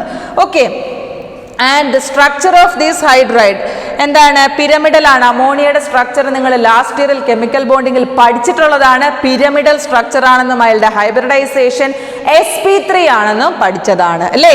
ദാണ്ട് കിടക്കുന്ന reaction N2+ H2 gives 2NH3. Balance ചെയ്യണേ. അപ്പൊ ഇവിടെ 3H2 വരുന്നുണ്ട്, അത് ഓർത്തോണം കേട്ടോ. നൈട്രജൻ പ്ലസ് ഹൈഡ്രജൻ ഒരു റിവേഴ്സിബിൾ ആയിട്ടുള്ള റിയാക്ഷൻ ആണ്. അതുകൊണ്ടാണ് ഇവിടെയും ഡബിൾ ഹെഡഡ് ആരോ കൊടുത്തിരിക്കുന്നത്. And we know that this reaction also takes place at low temperature, high pressure. Catalyst ആരാണ്? അയണും ഉണ്ട്. പിന്നെ കാറ്റലിറ്റിക് പ്രൊമോട്ടർ ആയിട്ട് ആരുണ്ട്? മോളിബ്ഡിനം ഓക്സൈഡും ഉണ്ട്. So this is the industrial preparation of ammonia which is known as Haber process. Okay, then ഇപ്പോൾ preparation കഴിഞ്ഞു, laboratory പ്രിപ്പറേഷനും മനസ്സിലായി, ഇൻഡസ്ട്രിയൽ അല്ലെങ്കിൽ കൊമേഴ്ഷ്യൽ പ്രിപ്പറേഷനും മനസ്സിലായി. Next is the physical properties of ammonia. What are the physical properties of ammonia? It is also a colorless gas but with a pungent smell. അത്ര എന്താണ് സുഖകരമായിട്ടുള്ള ഒരു സ്മെല്ലുള്ള gas അല്ല ആര്, അമോണിയ. അത് ഒരിക്കലെങ്കിലും സ്മെല്ല് ചെയ്തിട്ടുള്ളവർക്ക് അറിയാൻ സാധിക്കും എന്താണ്, വളരെ പഞ്ചന്റ് ആയിട്ടുള്ള സ്മെല്ലാണ് അമോണിയയ്ക്കുള്ളത്. Then it is highly soluble in water forming ammonium hydroxide. അല്ലേ, വാട്ടറിനകത്തിൽ വളരെ നല്ല രീതിയിൽ തന്നെ അത് സോല്യൂബിൾ ആണ്. വാട്ടറിൽ സോല്യൂബിൾ ആയതിനു ശേഷം അല്ലെങ്കിൽ വാട്ടറിൽ ലയിച്ചുണ്ടാകുന്ന കോമ്പൗണ്ടിന്റെ പേരാണ് അമോണിയം ഹൈഡ്രോക്സൈഡ്. അല്ലേ, NH4OH എന്ന് പറയും. And it can be easily liquefiable. അമോണിയനെ നമുക്ക് വേഗം എന്ത് ചെയ്യാൻ പറ്റും, ലിക്വിഫൈ ചെയ്യാൻ പറ്റും, ഈസിലി ലിക്വിഫൈ ചെയ്യാൻ പറ്റുന്ന ഒരു ഗ്യാസ് കൂടിയാണ്. And due to the presence of hydrogen bonding it has high boiling point. അമോണിയയിൽ ഹൈഡ്രജൻ ബോണ്ടിങ് ഉള്ളത് കൊണ്ട് തന്നെ അവരുടെ ബോയിലിംഗ് പോയിന്റും വളരെയധികം കൂടുതലായിരിക്കും. So these are the physical properties of ammonia. Next is chemical properties of ammonia. എന്തൊക്കെയാണ് അമോണിയയുടെ കെമിക്കൽ പ്രോപ്പർട്ടീസ് നോക്കിക്കേ. First one is basic nature. എന്താണ്, അയാൾ ഒരു ലെവിസ് ബേസ് ആയിട്ട് ആക്ട് ചെയ്യും. എന്തുകൊണ്ടാ, യെസ്, അയാൾക്ക് ലോൺ പെയർ ഓഫ് ഇലക്ട്രോൺസ് ഉണ്ട്. NH3 ഒരു ലോൺ പെയർ ഓഫ് ഇലക്ട്രോൺ ഉണ്ടെന്നുള്ള കാര്യം നമുക്കറിയാം അല്ലേ. അപ്പോൾ ലോൺ പെയർ ഓഫ് ഇലക്ട്രോൺ ഉള്ളത് കൊണ്ട് തന്നെ ലെവിസ് ബേസ് ആയിട്ടാണ് ആര് ആക്ട് ചെയ്യുന്നത്, അമോണിയ ആക്ട് ചെയ്യുന്നത്. And also it has a tendency to behave as Bronsted base. അല്ലേ, ബ്രോൺസ്റ്റഡ് ബേസ് ആയിട്ടും അയാൾ എന്ത് ചെയ്യുന്നുണ്ട്, ആക്ട് ചെയ്യുന്നുണ്ട്. ദെൻ നോക്കിക്കേ അതിന്റെ റിയാക്ഷൻ നോക്കിക്കേ. NH3 പ്ലസ് H2SO4 ആരെ ഫോം ചെയ്തു, അമോണിയം സൾഫ്യൂരിക് ആസിഡോട് റിയാക്ട് ചെയ്ത് അമോണിയം സൾഫേറ്റിനെ ഫോം ചെയ്തു. കണ്ടോ, അമോണിയം ഹൈഡ്രജൻ ക്ലോറൈഡുമായിട്ട് ആക്ട് ചെയ്ത് അമോണിയം ക്ലോറൈഡിനെ ഫോം ചെയ്തു. കണ്ടോ, അപ്പൊ രണ്ടും ആസിഡുമായിട്ടുള്ള റിയാക്ഷൻ ആണ് കൊടുത്തേക്കുന്നത്. ഒരിടത്ത് അമോണിയം സൾഫേറ്റ്, ഒരിടത്ത് അമോണിയം ക്ലോറൈഡ്. അതാണ് ഒന്ന് എന്താണ്, ലെവിസ് ബേസ് ആയിട്ടും ഒന്ന് ബ്രോൺസ്റ്റഡ് ബേസ് ആയിട്ടും ആക്ട് ചെയ്യുന്നതിനാണ് റിയാക്ഷൻ കൊടുത്തേക്കുന്നത്. ഇനി it behave as weak base ആയിട്ടാണ് ആക്ട് ചെയ്യുന്നത്. ബിക്കോസ് ഹൈഡ്രോക്സൈഡിനെ പ്രസിപ്പിറ്റേറ്റ് ചെയ്യുന്നുണ്ട്. That means it precipitate hydroxide. Weak base ആണ്, ഹൈഡ്രോക്സൈഡിനെ പ്രസിപ്പിറ്റേറ്റ് ചെയ്യും, അതുകൊണ്ട് അത് വീക്ക് ബേസ് ആണ്. സിങ്ക് സൾഫേറ്റ് അമോണിയയും കൂടി റിയാക്ട് ചെയ്തേ എന്ത് കിട്ടുന്നുണ്ട്, യെസ്, ഹൈഡ്രോക്സൈഡിനെ പ്രസിപ്പിറ്റേറ്റ് ചെയ്യുന്നു. കണ്ടോ, സിങ്ക് ഹൈഡ്രോക്സൈഡാണ് കിട്ടുന്നത്. ഒരു വൈറ്റ് പ്രസിപ്പിറ്റേറ്റ് ആയിട്ടാണ് നമുക്ക് സിങ്ക് ഹൈഡ്രോക്സൈഡിനെ കിട്ടുന്നത്. ഇനി അടുത്തത് ഫെറിക് ക്ലോറൈഡും അമോണിയം ഹൈഡ്രോക്സൈഡും കൂടി റിയാക്ട് ചെയ്യുന്നു. നമുക്കറിയാം, നമ്മൾ കൊറോഷനത്തിൽ പഠിച്ചതാണ് Fe2O3 XH2O hydrated ferric oxide. ആരാണ്, റസ്റ്റ് ആണ്. മനസ്സിലായോ പറഞ്ഞത്? അപ്പോൾ ഇതൊക്കെ എന്താണ്, ഇയാളുടെ അമോണിയയുടെ റിയാക്ഷൻസ് ആണ്. മനസ്സിലായോ പറഞ്ഞത്? കെമിക്കൽ റിയാക്ഷൻസിനകത്തിൽ വരുന്ന കാര്യങ്ങളാണ്. ഇനി next last is uses of ammonia. എന്തിനൊക്കെ നമുക്ക് അമോണിയ യൂസ് ചെയ്യാനായിട്ട് സാധിക്കും? Ammonia helps in making nitrogenous fertilisers like ammonium sulphate etcetera. Ammonium sulphate ഒക്കെ നൈട്രജൻ അടങ്ങിയ ധാരാളം ഫെർട്ടിലൈസേഴ്സ് ഉണ്ടാക്കാൻ വേണ്ടിയിട്ട് നമുക്ക് ആരെ യൂസ് ചെയ്യാൻ സാധിക്കും? അമോണിയനെ യൂസ് ചെയ്യാൻ സാധിക്കും. And it is also used for the manufacture of nitric acid. Nitric ആസിഡിന്റെ മാനുഫാക്ചർ നമുക്ക് പഠിക്കാനുണ്ട്. അപ്പോൾ അതിനകത്തിൽ നമ്മൾ ആരെ യൂസ് ചെയ്യുന്നുണ്ട്? അമോണിയ യൂസ് ചെയ്യുന്നുണ്ട്. And also liquid ammonia is used as a refrigerant ആയിട്ട് ലിക്വിഡ് അമോണിയ നമ്മൾ യൂസ് ചെയ്യുന്നത്. So these are the uses of ammonia. മനസ്സിലായല്ലോ? അപ്പോൾ അമോണിയയുടെ പ്രിപ്പറേഷൻ എങ്ങനെയാണ്, physical and chemical properties, uses മനസ്സിലായി. നൈട്രജന്റെ കേസിലും മനസ്സിലായി. ക്ലിയർ ആയല്ലോ? So next is oxides of nitrogen. The nitrogen forms a variety of oxides. Already നമ്മളിത് പറഞ്ഞിരുന്നു, എങ്കിലും ജസ്റ്റ് നമ്മളിതിനെക്കുറിച്ച് ഡീറ്റെയിൽ ആയിട്ട് പഠിക്കാൻ പോവാണ്. N2O, that is laughing gas. Oxidation state of nitrogen is +1. NO oxidation state is +2. N2O3 oxidation state is +3. N2O4 oxidation state is +4. N2O5 oxidation state is +5, and greater the oxidation state, more acidic. Okay, will be the oxide. Then next, ഓരോ oxide ആയിട്ട് നമ്മൾ detail ആയിട്ട് പഠിക്കാൻ പോവാണ്. The first one is N2O, that is nitrous oxide, which is known as laughing gas. Okay, then in it the oxidation state of nitrogen is +1. Calculate ചെയ്ത് നോക്കിയാൽ മനസ്സിലാവും +1 ആണ് കിട്ടുന്നത്.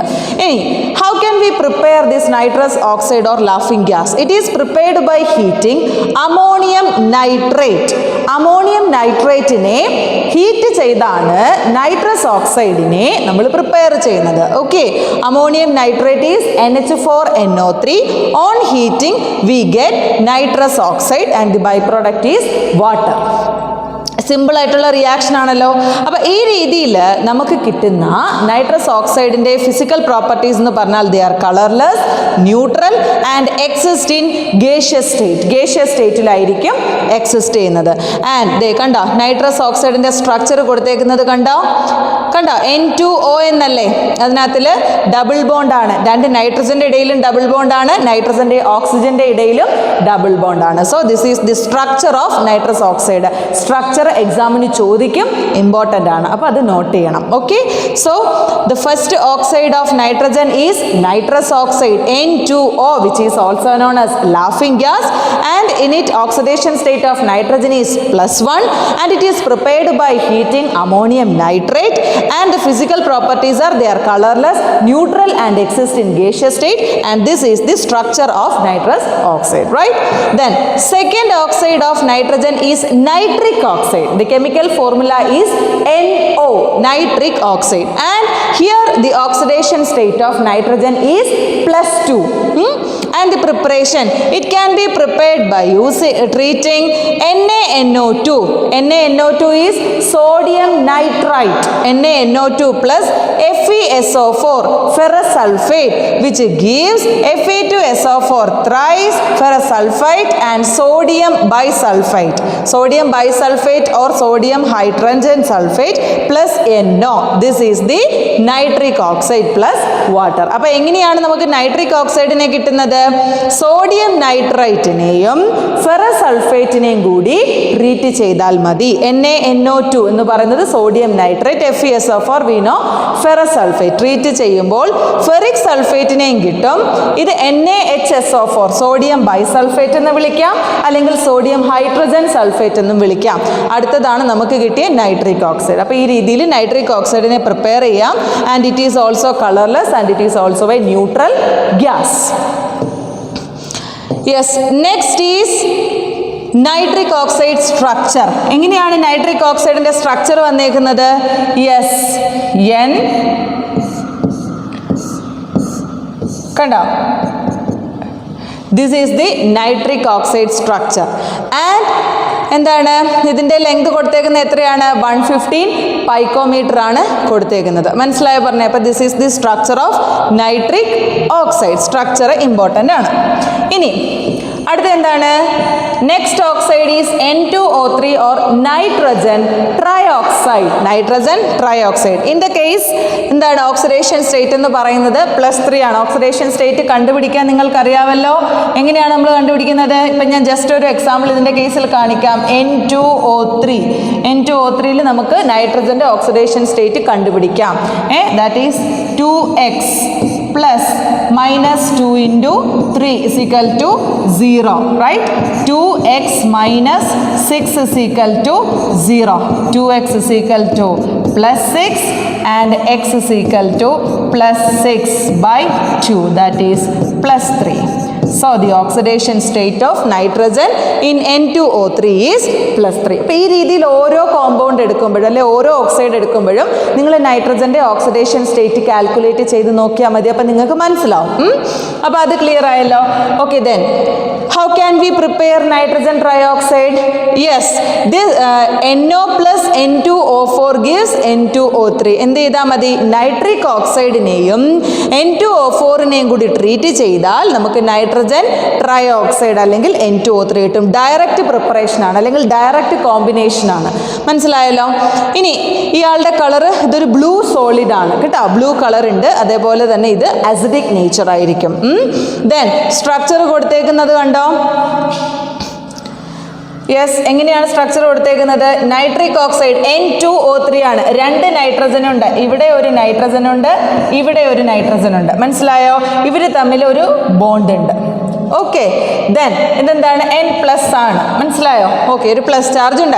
പിന്നെ O3 3 ഓക്സിജൻ വരണം. അതിനകത്തിൽ ഈ നൈട്രജനിൽ നിന്ന് ഡബിൾ ബോണ്ട് ഉള്ള ഒരു ഓക്സിജൻ ഉണ്ട്, ഈ നൈട്രജനിൽ നിന്ന് ഡബിൾ ബോണ്ട് ഉള്ള ഒരു ഓക്സിജൻ ഉണ്ട്. ദെൻ ഇവിടെ എന്താണ്? O-. അപ്പോൾ ഇതാണ് N+ഉം O- ആയിട്ട് നിൽക്കുന്നത്. മനസ്സിലായോ പറഞ്ഞത്? അപ്പോൾ this is the structure of nitrogen trioxide. ഓരോന്നിൻ്റെയും സ്ട്രക്ചർ വരച്ച് പഠിക്കണം. ഓക്കെ, അത് മനസ്സിലായല്ലോ, nitrogen trioxide. Then next is NO2, that is nitrogen dioxide. NO2 എന്താണ്? Nitrogen dioxide. ഇവിടെ നിങ്ങൾ കാൽക്കുലേറ്റ് ചെയ്ത് നോക്കൂ, നൈട്രജൻ്റെ ഓക്സിഡേഷൻ സ്റ്റേറ്റ് നിങ്ങൾക്ക് +4 ആയിരിക്കും കിട്ടുന്നത്. ഇനി how can be prepare nitrogen dioxide? It can be prepared by heating lead nitrate. Lead നൈട്രേറ്റിനെ ഹീറ്റ് ചെയ്താൽ നമുക്ക് നൈട്രജൻ ഡയോക്സൈഡിനെ പ്രിപ്പയർ ചെയ്യാനായിട്ട് പറ്റും. അപ്പോൾ ലെഡ് നൈട്രേറ്റ് കണ്ടോ, PbNO3 twice on heating lead oxide കിട്ടും, പ്ലസ് ആരെ കിട്ടുന്നുണ്ട്? നൈട്രജൻ ഡയോക്സൈഡിനെ കിട്ടുന്നുണ്ട്. ആൻഡ് ഇതിൻ്റെ പ്രത്യേകത, ഇതൊരു ബ്രൗൺ ഗ്യാസ് ആണ്. നൈട്രജൻ ഡയോക്സൈഡ് ഒരു ബ്രൗൺ ഗ്യാസ് ആണ്, അസിഡിക് നേച്ചർ ആണ്. ആൻഡ് ദേ കണ്ടോ, ഇയാളുടെ സ്ട്രക്ചർ കൊടുത്തേക്കുന്നുണ്ടോ? സിമ്പിൾ ആയിട്ടുള്ള സ്ട്രക്ചർ ആണ്. NO2 അല്ലയോ? ഓക്കെ, അപ്പോൾ സെൻട്രൽ ആയിട്ട് എന്താണ്? നൈട്രജനെ കൊടുക്കുക, പിന്നെ ഡബിൾ ബോണ്ട് ഓക്സിജൻ ഇപ്പുറത്ത്, അതേപോലെ തന്നെ സിംഗിൾ ബോണ്ട് ഓക്സിജൻ ഇങ്ങോട്ട്. എന്താണ്? ബാക്കിയുള്ള ഇലക്ട്രോൺ പെയേഴ്സിനെ ഒക്കെ അതിനകത്തിൽ കാണിക്കണം, ലോൺ പെയർ ഓഫ് ഇലക്ട്രോൺസ് ഒക്കെ കാണിക്കണം. മനസ്സിലായോ പറഞ്ഞത്? അപ്പോൾ ഇതാണ് NO2 അല്ലെങ്കിൽ നൈട്രജൻ ഡയോക്സൈഡിൻ്റെ സ്ട്രക്ചർ എന്ന് പറയുന്നത്. ഇനി this single electron system in it helps in existing as dimer. അതായത് ഇതിനകത്തിൽ സിംഗിൾ ഇലക്ട്രോൺ സിസ്റ്റം ഉണ്ട്. ഇതുണ്ടോ, നൈട്രജനകത്തിലൊരു സിംഗിൾ ഇലക്ട്രോൺ വന്നിരിക്കുന്നുണ്ടോ? അപ്പോൾ ഈ സിംഗിൾ ഇലക്ട്രോൺ കാരണം ഇയാൾക്ക് ഡൈമറായിട്ട് എക്സിസ്റ്റ് ചെയ്യാനായിട്ട് പറ്റും. അതാണ് N2O4 എന്ന് പറയുന്നത്. ഡൈമറായിട്ട് എക്സിസ്റ്റ് ചെയ്യാൻ പറ്റും. കണ്ടോ? അപ്പോൾ അതുകൊണ്ട് തന്നെ നൈട്രജൻ ഡയോക്സൈഡ് ആരായിട്ട് മാറും?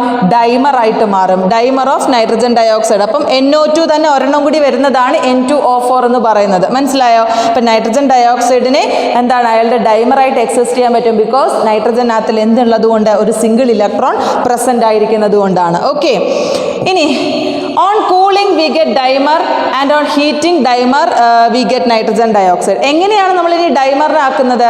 ഈ നൈട്രജൻ ഡയോക്സൈഡിനെ കൂൾ ചെയ്താൽ നമുക്ക് അതിൻ്റെ ഡൈമർ കിട്ടും, തിരിച്ച് ആ ഡൈമറിനെ നമ്മൾ ഹീറ്റ് ചെയ്താൽ നമുക്ക് നൈട്രജൻ ഡയോക്സൈഡും കിട്ടും. അങ്ങനെ അത് റിവേഴ്സിബിൾ ആയിട്ടുള്ളൊരു റിയാക്ഷൻ ആണ്. മനസ്സിലായല്ലോ? And next oxide is nitrogen pentoxide or N2O5. അടുത്ത ഓക്സൈഡാണ് നൈട്രജൻ പെൻഡോക്സൈഡ്. ഇവിടെ നിങ്ങൾ oxidation state of nitrogen calculate ചെയ്താൽ വി ഗെറ്റ് +5. ഓക്കെ, അപ്പോൾ നമുക്കറിയാം highest the oxidation state acidic will be the oxide എന്ന് നമ്മൾ പഠിച്ചു. അതുകൊണ്ട് തന്നെയും നൈട്രജൻ പെൻഡോക്സൈഡിൻ്റെ കേസിലാണ് ഏറ്റവും കൂടിയ ഓക്സിഡേഷൻ സ്റ്റേറ്റ് വരുന്നത്. അതുകൊണ്ട് തന്നെയും എന്താണ്? എല്ലാ ഓക്സൈഡ്സിൻ്റെ കേസിലും ഏറ്റവും അസിഡിക് ആയിട്ടുള്ള നൈട്രജൻ്റെ ഓക്സൈഡ് എന്ന് പറയുന്നത് നൈട്രജൻ പെൻഡോക്സൈഡ് ആണ്. മനസ്സിലായല്ലോ? ഓക്കെ, ഇനി എങ്ങനെയാണ്? How can be prepare nitrogen pentoxide? എങ്ങനെ പ്രിപ്പയർ ചെയ്യാം? ഫോസ്ഫറസ് ഓക്സൈഡിനെയും നൈട്രിക് ആസിഡിനെയും കൂടി ട്രീറ്റ് ചെയ്തിട്ടാണ് നമ്മൾ ആരെ പ്രിപ്പയർ ചെയ്യുന്നത്? നൈട്രജൻ പെൻഡോക്സൈഡിനെ പ്രിപ്പയർ ചെയ്യുന്നത്. ഫോസ്ഫറസ് ഓക്സൈഡ് എന്ന് പറഞ്ഞു കഴിഞ്ഞാൽ ആരാണ്? Yes, P4O10. Phosphorus oxide P4O10. അയാളെ നൈട്രിക് ആസിഡിൻ്റെ സ്ട്രക്ചർ നമുക്കറിയാം. എന്താണ്? HNO3 അല്ലേ? HNO3. ഇതിനെ രണ്ടിനെയും കൂടി പ്രിപ്പയർ ചെയ്യുമ്പോൾ നൈട്രജൻ പെൻഡോക്സൈഡിൻ്റെ ഫോർമുല നമുക്കറിയാം. N2O5 നമുക്ക് കിട്ടി. സൾഫ്യൂരിക് ആസിഡ് ബൈ പ്രൊഡക്റ്റ് ആയിട്ട് കിട്ടി. ഓക്കെ, ഇയാളുടെ പ്രത്യേകത, ഇയാളും കളർലെസ് ഗ്യാസ് ആണ്, അസിഡിക് നേച്ചറാണെന്ന് ഓൾറെഡി നമ്മൾ പറഞ്ഞു. ക്ലിയർ ആയല്ലോ? ഓക്കെ, ദെൻ സ്ട്രക്ചർ കൊടുത്തേക്കുന്നുണ്ടോ? നൈട്രജൻ പെൻഡോക്സൈഡിൻ്റെ N2O5 ആണ്. അപ്പോൾ അതിൻ്റെ സ്ട്രക്ചർ ഓരോന്നായിട്ട് ശ്രദ്ധിച്ചോണം. N2 2 നൈട്രജൻ ഉണ്ട്, 2 നൈട്രജൻ വരച്ചു, കണ്ടോ? ഓക്കെ, 5 ഓക്സിജൻ ആറ്റംസ് നമുക്ക് വേണം. ഈ 2 നൈട്രജനെ കൂടെ കണക്ട് ചെയ്തുകൊണ്ടുള്ള ഒരു ഓക്സിജൻ, കണ്ടല്ലോ. ഇനി ഓരോ നൈട്രജനിൽ നിന്നുമുള്ള ഓക്സിജൻ, ഇത് റെസൊനേറ്റിംഗ് സ്ട്രക്ചർ ആയതുകൊണ്ടാണ് ഈ രീതിയിൽ ഡോട്ടഡ് ലൈൻ ഇട്ട് ബോണ്ട് റെപ്രസെന്റ് ചെയ്തിരിക്കുന്നത്. മനസ്സിലായല്ലോ? അപ്പൊ അതാണ് അങ്ങനെ കൊടുത്തേക്കുന്നത്. ദെൻ ഇവിടുന്ന് ഇങ്ങോട്ടും, അപ്പൊ ഇത് റെസൊനേറ്റിംഗ് സ്ട്രക്ചറാ, ഇത് ഇങ്ങോട്ടും വരാം ഇങ്ങോട്ടും വരാം, അതുകൊണ്ടാണ് ഡോട്ടഡ് ലൈൻ ഇട്ട് ബോണ്ട് റെപ്രസെന്റ് ചെയ്തേക്കുന്നത്. ഇവിടെയും അതേപോലെ തന്നെ ഇയാൾക്കും ഉണ്ട് 2 ഓക്സിജൻ, കണ്ടോ?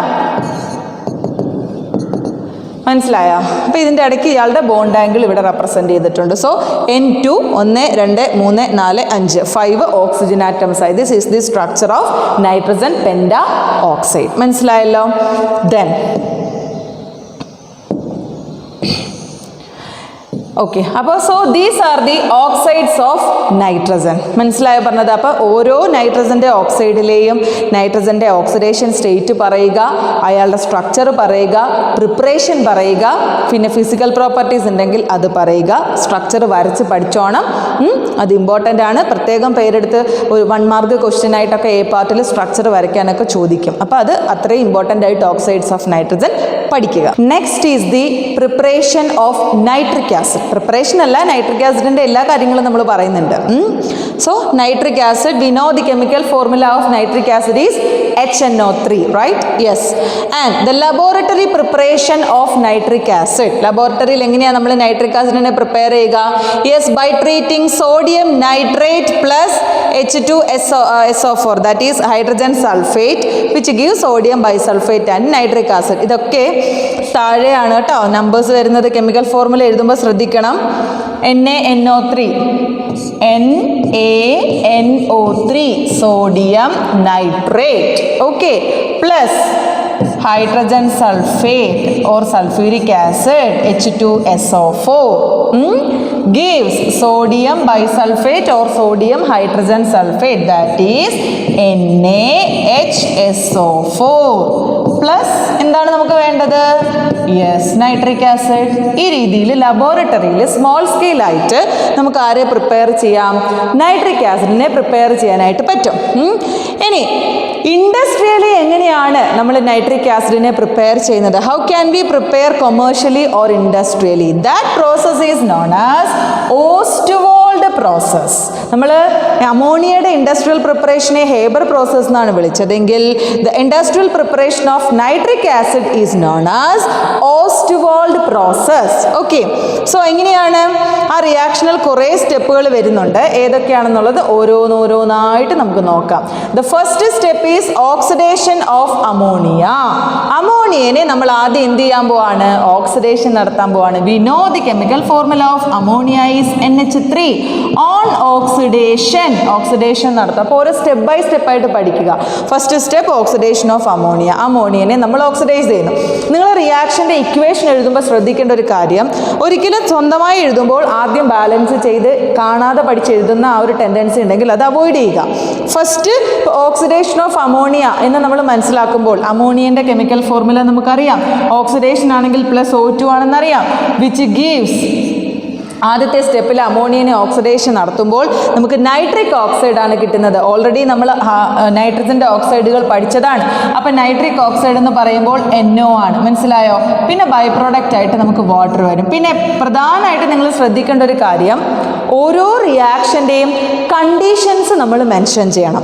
അപ്പോൾ ഓക്സിഡേഷൻ ഓഫ് അമോണിയ നടത്തുമ്പോൾ പ്ലാറ്റിനം കാറ്റലിസ്റ്റ് ആയിട്ട് യൂസ് ചെയ്യുന്നു. അപ്പം നിങ്ങൾക്ക് ഇങ്ങനെ സൈഡിൽ എഴുതണമെന്നില്ല, ദാ ഈ ഇതിൻ്റെ മുകളിൽ എഴുതിയാൽ മതി, ഈ ആരോ മാർക്കിൻ്റെ മുകളിൽ കാണിച്ചാലും മതി. പ്ലാറ്റിനം കാറ്റലിസ്റ്റ് ആയിട്ട് നമ്മൾ യൂസ് ചെയ്യുന്നുണ്ട്.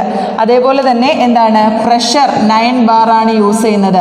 ടെമ്പറേച്ചർ 500 Kelvin ആണ് യൂസ് ചെയ്യുന്നത്. അപ്പോൾ ഇത്തരത്തിൽ എന്താ റിയാക്ഷൻ്റെ കണ്ടീഷൻസ് ആരോ മാർക്കിൻ്റെ മുകളിലായിട്ട് കാണിക്കുക. അതല്ല എങ്കിൽ ഈ രീതിയിൽ ബ്രാക്കറ്റിൽ മെൻഷൻ ചെയ്താലും മതി. അപ്പോൾ അത് ഇമ്പോർട്ടൻ്റ് ആണ്. അപ്പോൾ ആദ്യത്തെ സ്റ്റെപ്പ് എന്താണ് നമ്മൾ ചെയ്തത്? Oxidation of ammonia. അമോണിയനെ ഓക്സിഡേഷൻ നടത്തിയപ്പോൾ നമുക്ക് ആരെ കിട്ടി? യെസ്, നൈട്രിക് ഓക്സൈഡിനെ കിട്ടി. ഇനി രണ്ടാമത്തെ സ്റ്റെപ്പിൽ ഈ കിട്ടിയ നൈട്രിക് ഓക്സൈഡിനെ വീണ്ടും ഓക്സിഡേഷൻ നടത്തും. അപ്പോൾ ഇത് ബാലൻസ് ചെയ്യാതെ എഴുതിയ ഇക്വേഷനാണ്. അതിന് ശേഷം ഇങ്ങനെ എഴുതിയതിന് ശേഷം മാത്രമേ ആറ്റംസിൻ്റെ നമ്പർ നോക്കി നിങ്ങൾ എന്ത് ചെയ്യാവുള്ളൂ, ബാലൻസ് ചെയ്യാനായിട്ട് പാടുള്ളൂ. മനസ്സിലായല്ലോ പറഞ്ഞത്? ഇത് നോക്കുമ്പോൾ നിങ്ങൾക്ക് മനസ്സിലാവും എത്രത്തോളം ഉണ്ടാവും എന്നത്. ബാലൻസ് ചെയ്താൽ മതി. ഇനി ഈ കിട്ടിയ നൈട്രിക് ഓക്സൈഡിനെ നമ്മൾ എന്ത് ചെയ്യുക, വീണ്ടും ഓക്സിഡേഷന് വിധേയമാക്കുക. അതാണ് അടുത്ത സ്റ്റെപ്പിനകത്തിൽ NO+O2 വീണ്ടും ഓക്സിഡേഷൻ നടത്തുന്നു. സിമ്പിൾ അല്ലേ? യെസ്. ഇയാളെ വീണ്ടും ഓക്സിഡേഷൻ നടത്തുമ്പോൾ ഇവിടെ ഒരു ആരോ മാർക്ക് ഉണ്ട് കേട്ടോ. അപ്പോൾ ഓക്സിഡേഷൻ നടത്തുമ്പോൾ ആരെ കിട്ടും? യെസ്, നൈട്രജൻ ഡയോക്സൈഡിനെ കിട്ടും. NO2 നൈട്രജൻ ഡയോക്സൈഡിനെ കിട്ടും. Nitric oxide on further oxidation gives nitrogen dioxide. Okay, ഈ നൈട്രജൻ ഡയോക്സൈഡിനെ നമ്മൾ വീണ്ടും ഹൈഡ്രോളൈസ് ചെയ്യാൻ പോവാണ്.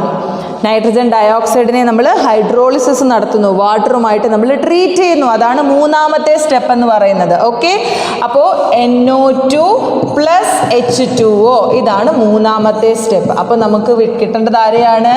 നൈട്രിക് ആസിഡിനെ കിട്ടി. മനസ്സിലായല്ലോ? യെസ്. പിന്നെ ഒരു നൈട്രിക് ഓക്സൈഡ് ബൈ പ്രോഡക്റ്റ് ആയിട്ട് വരുന്നുണ്ട്.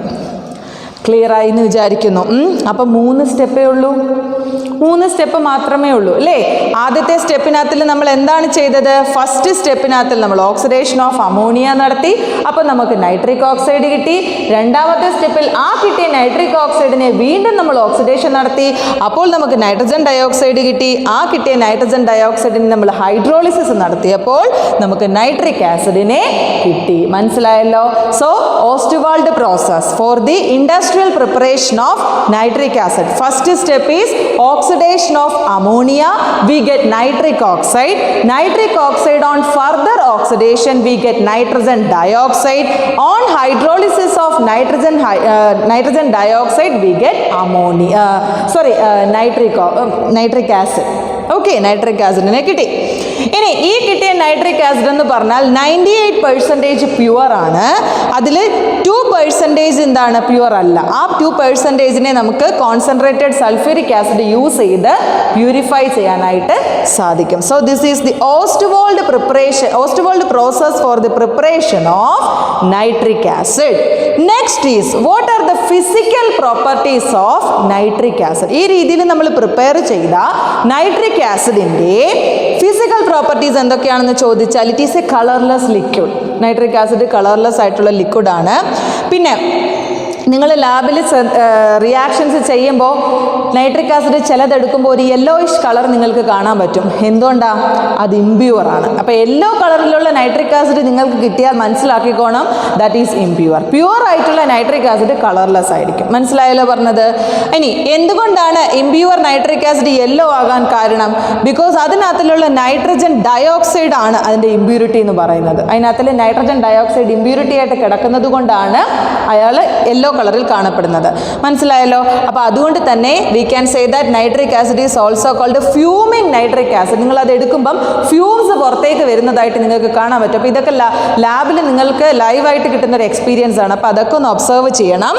അപ്പോൾ എന്താണ്? നൈട്രിക് ആസിഡ് യെല്ലോയിഷ് കളറിലുണ്ടെങ്കിൽ അത് ഇംപ്യൂർ ആണ്. ഇംപ്യൂർ ആകാൻ കാരണം അതിനകത്തിൽ നൈട്രജൻ ഡയോക്സൈഡ് ആണ് ഇംപ്യൂരിറ്റി ആയിട്ട് കിടക്കുന്നത്. അതുകൊണ്ട് തന്നെ nitric acid is also known as fuming nitric acid. മനസ്സിലായല്ലോ? It is corrosive in nature കേട്ടോ, വളരെ കൊറോസീവ് ആണ്. These are the some of physical properties of nitric acid.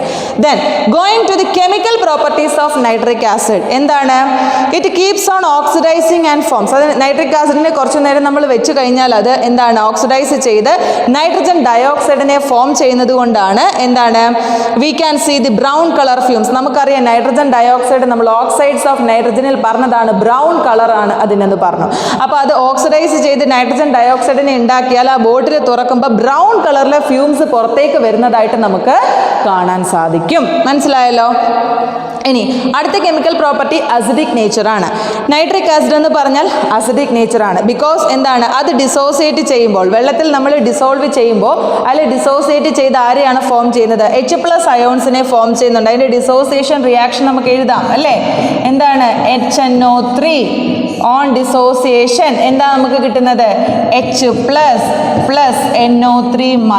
കണ്ടോ? അപ്പോൾ വാട്ടറിൽ ഡിസോൾവ് ചെയ്യുമ്പോൾ it dissociate to give H+ ion. So it is acidic in nature. H+ അയോൺസിനെ donate ചെയ്താൽ acidic ആണെന്നുള്ള കാര്യം നമുക്ക് അറിയാം.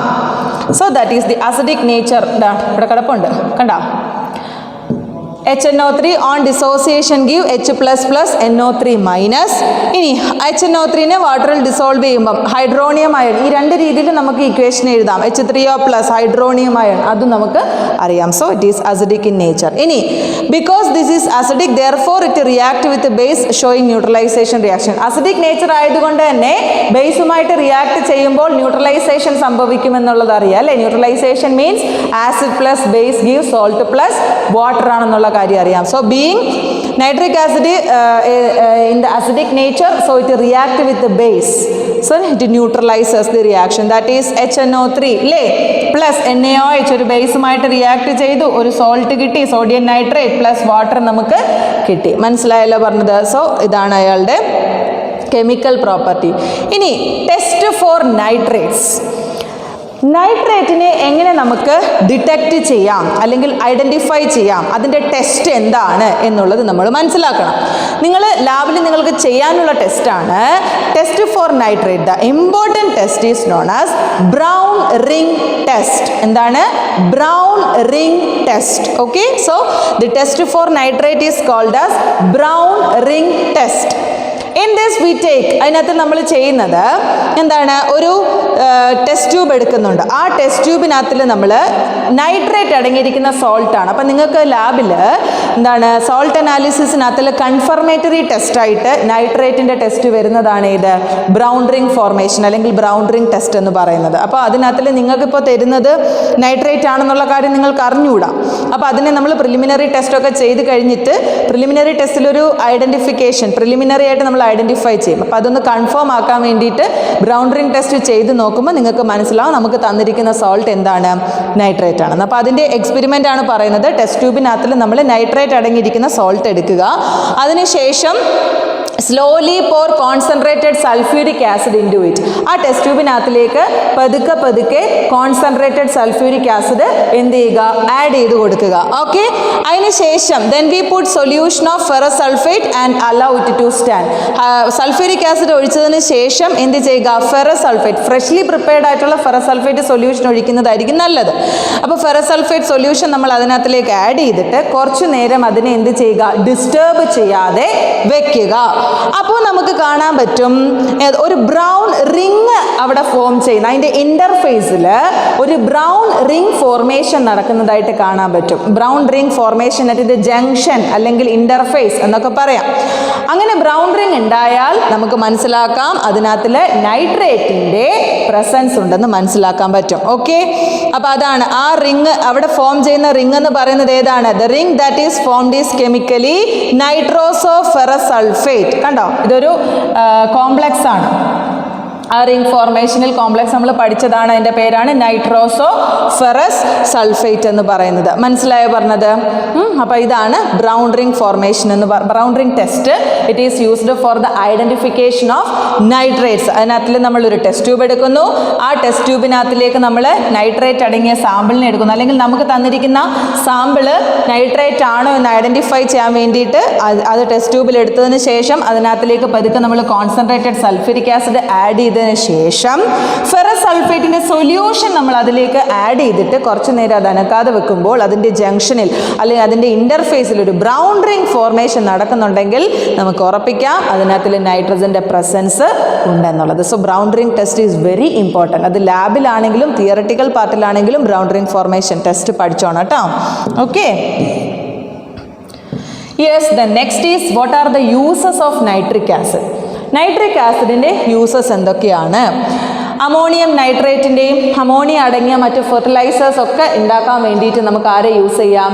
നൈട്രിക് ആസിഡിനെ യൂസ് ചെയ്യാൻ പറ്റും. And also in the manufacturing of explosive like TNT, try nitro toluene ആണ് TNT. അതൊരു എക്സ്പ്ലോസീവ്ലി യൂസ് ചെയ്യുന്നതാണ്. അപ്പോൾ അത്തരം എക്സ്പ്ലോസീവിൻ്റെ ഒക്കെ മാനുഫാക്ചറിങ്ങിൽ വേണ്ടിയിട്ട് നമുക്ക് നൈട്രിക് ആസിഡ് യൂസ് ചെയ്യാം.